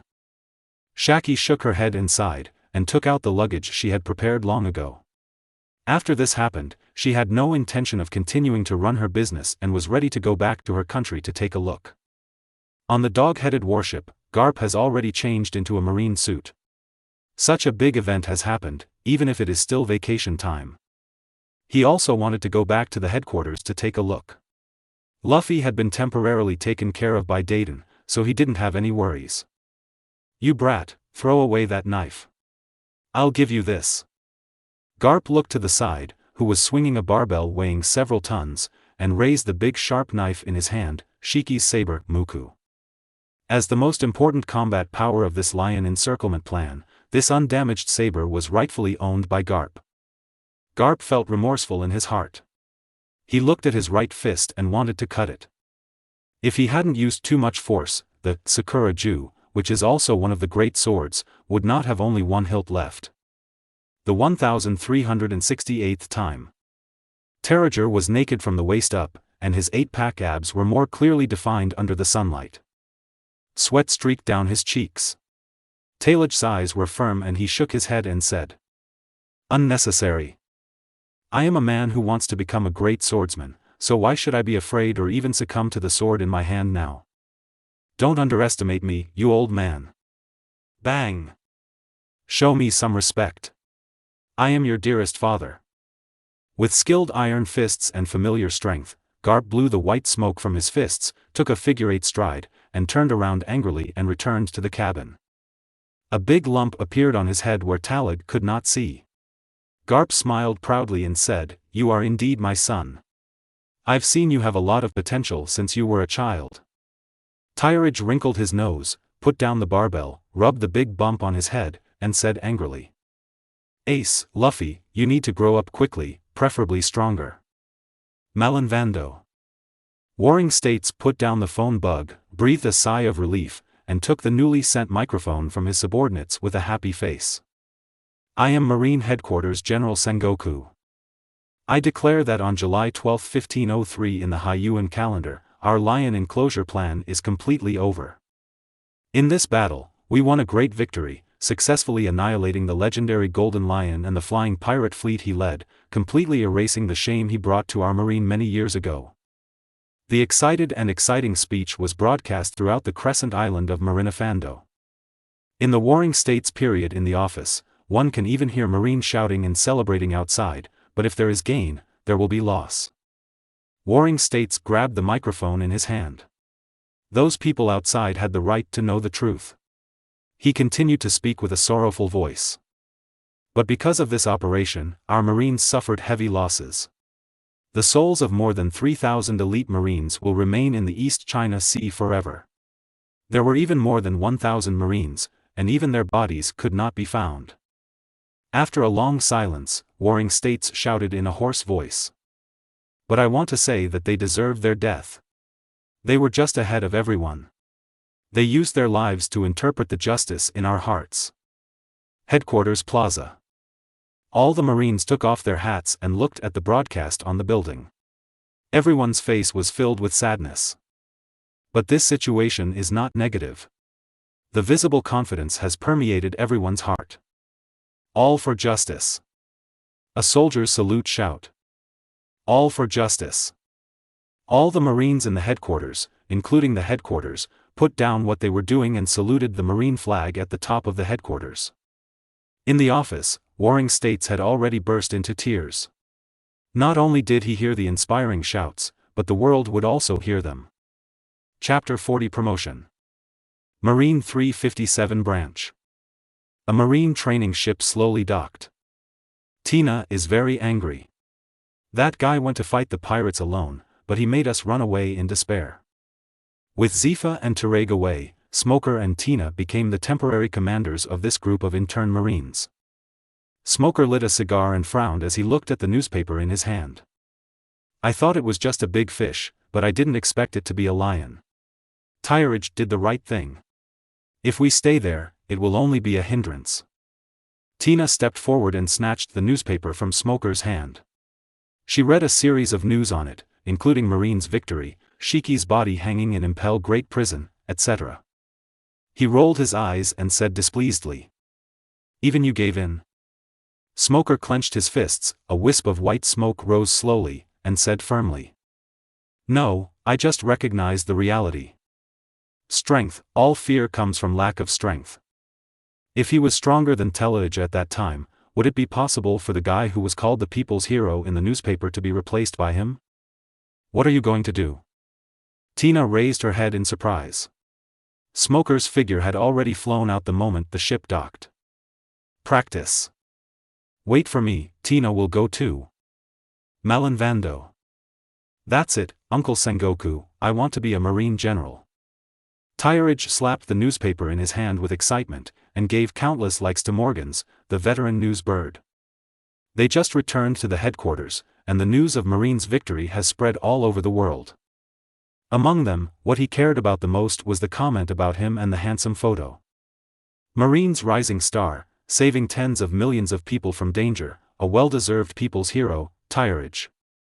The photo is of him standing side by side with Garp, watching Shiki leave. Many people say it is the replacement of old and new heroes. With such illustrious military exploits and my father's relationship with these uncles, it's not too much to ask for a general, right? Warring States took off his glasses, rubbed his brows, ignored the newspaper that Tyridge was about to insert into his eyes, and turned to look at Garp, who was sleeping soundly beside him. A roar shouted, "Garp!" "Huh!" The bubble on Garp's nose burst, his snoring disappeared, and he opened his eyes in confusion. The previous battle consumed too much, and just eating could no longer make up for his consumption, so he could fall asleep at any time. "What happened, Hulu?" As soon as he said a word, his head tilted and he fell asleep standing up again. When Tyridge was proud, he stared at Warring States in his seat with burning eyes, and continued to put pressure on him. Sengoku was very familiar with Garp's state of rest, and even more aware that even if he fell asleep, Garp could still hear sounds outside. "Your son said he wants to be a general." Bang! There was a sound of the floor breaking, and the bubbles on Garp's nose grew larger and smaller. He punched Tyridge, but he dodged, so that the punch missed and shattered the ground. A group of crows flew over the roof. Tyridge swallowed and looked at his father's dark arms. "Hey, this kind of force will kill someone. Do you still want to be a general?" Warring States' warm spring breeze raised his head and asked with a smile. Seeing the golden light slowly rising from his body, Teledge shook his head decisively and shouted, "No. No more." Damn it, why is this scene completely different from what he thought? He saved more than 30,000 people. Even if he made 30,000 steamed buns as army rations, it would still be considered a huge feat, right? This kind of achievement can completely make my father write a separate page for his family tree. Why can't he be promoted? With a sneer, Tyridge made his last effort and asked weakly, "Can't we just discuss it?" Roll. Okay. Teledge picked up his father, who was sleeping soundly beside him, and ran out quickly. "The generals will take turns, and they will come to my house next year." Bah! Who cares? Tyridge curled his lips. If the general is not completed, it will be further away from Fleet Admiral. He promised Sister Maginot that the plan to move the headquarters to the East China Sea has temporarily failed. Sengua's temples beat significantly faster, and he secretly lamented that none of Garp's family was worry-free. He himself was AB****************, his eldest son was rebellious, and his younger son was the B**************** among bastards. He took out a seal and 2 documents, and after thinking for a long time, Warring States put his seal on the 2 promotion documents. 2 names appeared on the document, Porcellino and Teledge. Although this battle paid a heavy price, it gained more. The success of the lion surrounding plan stirred up thousands of waves on the sea. Not only did it frighten the evil forces all over the world, but it also greatly increased Marines' majesty and popularity. Even the recruitment department has sent documents. The number of young people actively joining the army this year will be more than 30% higher than in previous years. Warring States looked at the two documents on the table and fell into deep thought. The name on it should have been Sakaski's. He didn't need to contribute any effort at all in this mission.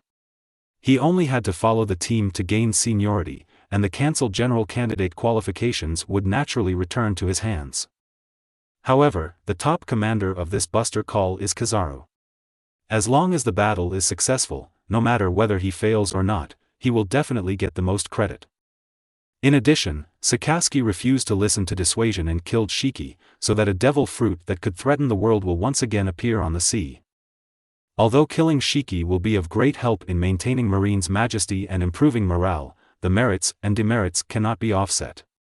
Not demoting him this time was because the Warring States period was lenient for the sake of past kindness. Warring States patted the table, and soon a major general ran in and stood in front of him, waiting for instructions. Warring States handed the documents regarding his general candidate qualifications and promotion to lieutenant commander to the major general, and said without a doubt, "Send it to the Ministry of Information, register it, and then publish the information." Although Tyridge did not participate in this battle directly, he single-handedly saved the lives of more than 30,000 people, so his promotion is definitely deserved. Giving him a lieutenant commander would be too small, but Warring States felt that this boy's character, which dared to speak out about his desire to become a general, still needed to be sharpened, so he suppressed this huge contribution. Yes. This major general was the deputy of the Warring States period. He never questioned his orders and turned around to execute them. The major general understood that the general candidate document in his hand would definitely arouse the dissatisfaction of the Hawks again. I hope Mr. Sengoku has already thought of a solution, otherwise the internal voice will be too strong, which will be very detrimental to Marines' future development. You are listening to it in Eugene Light Novels.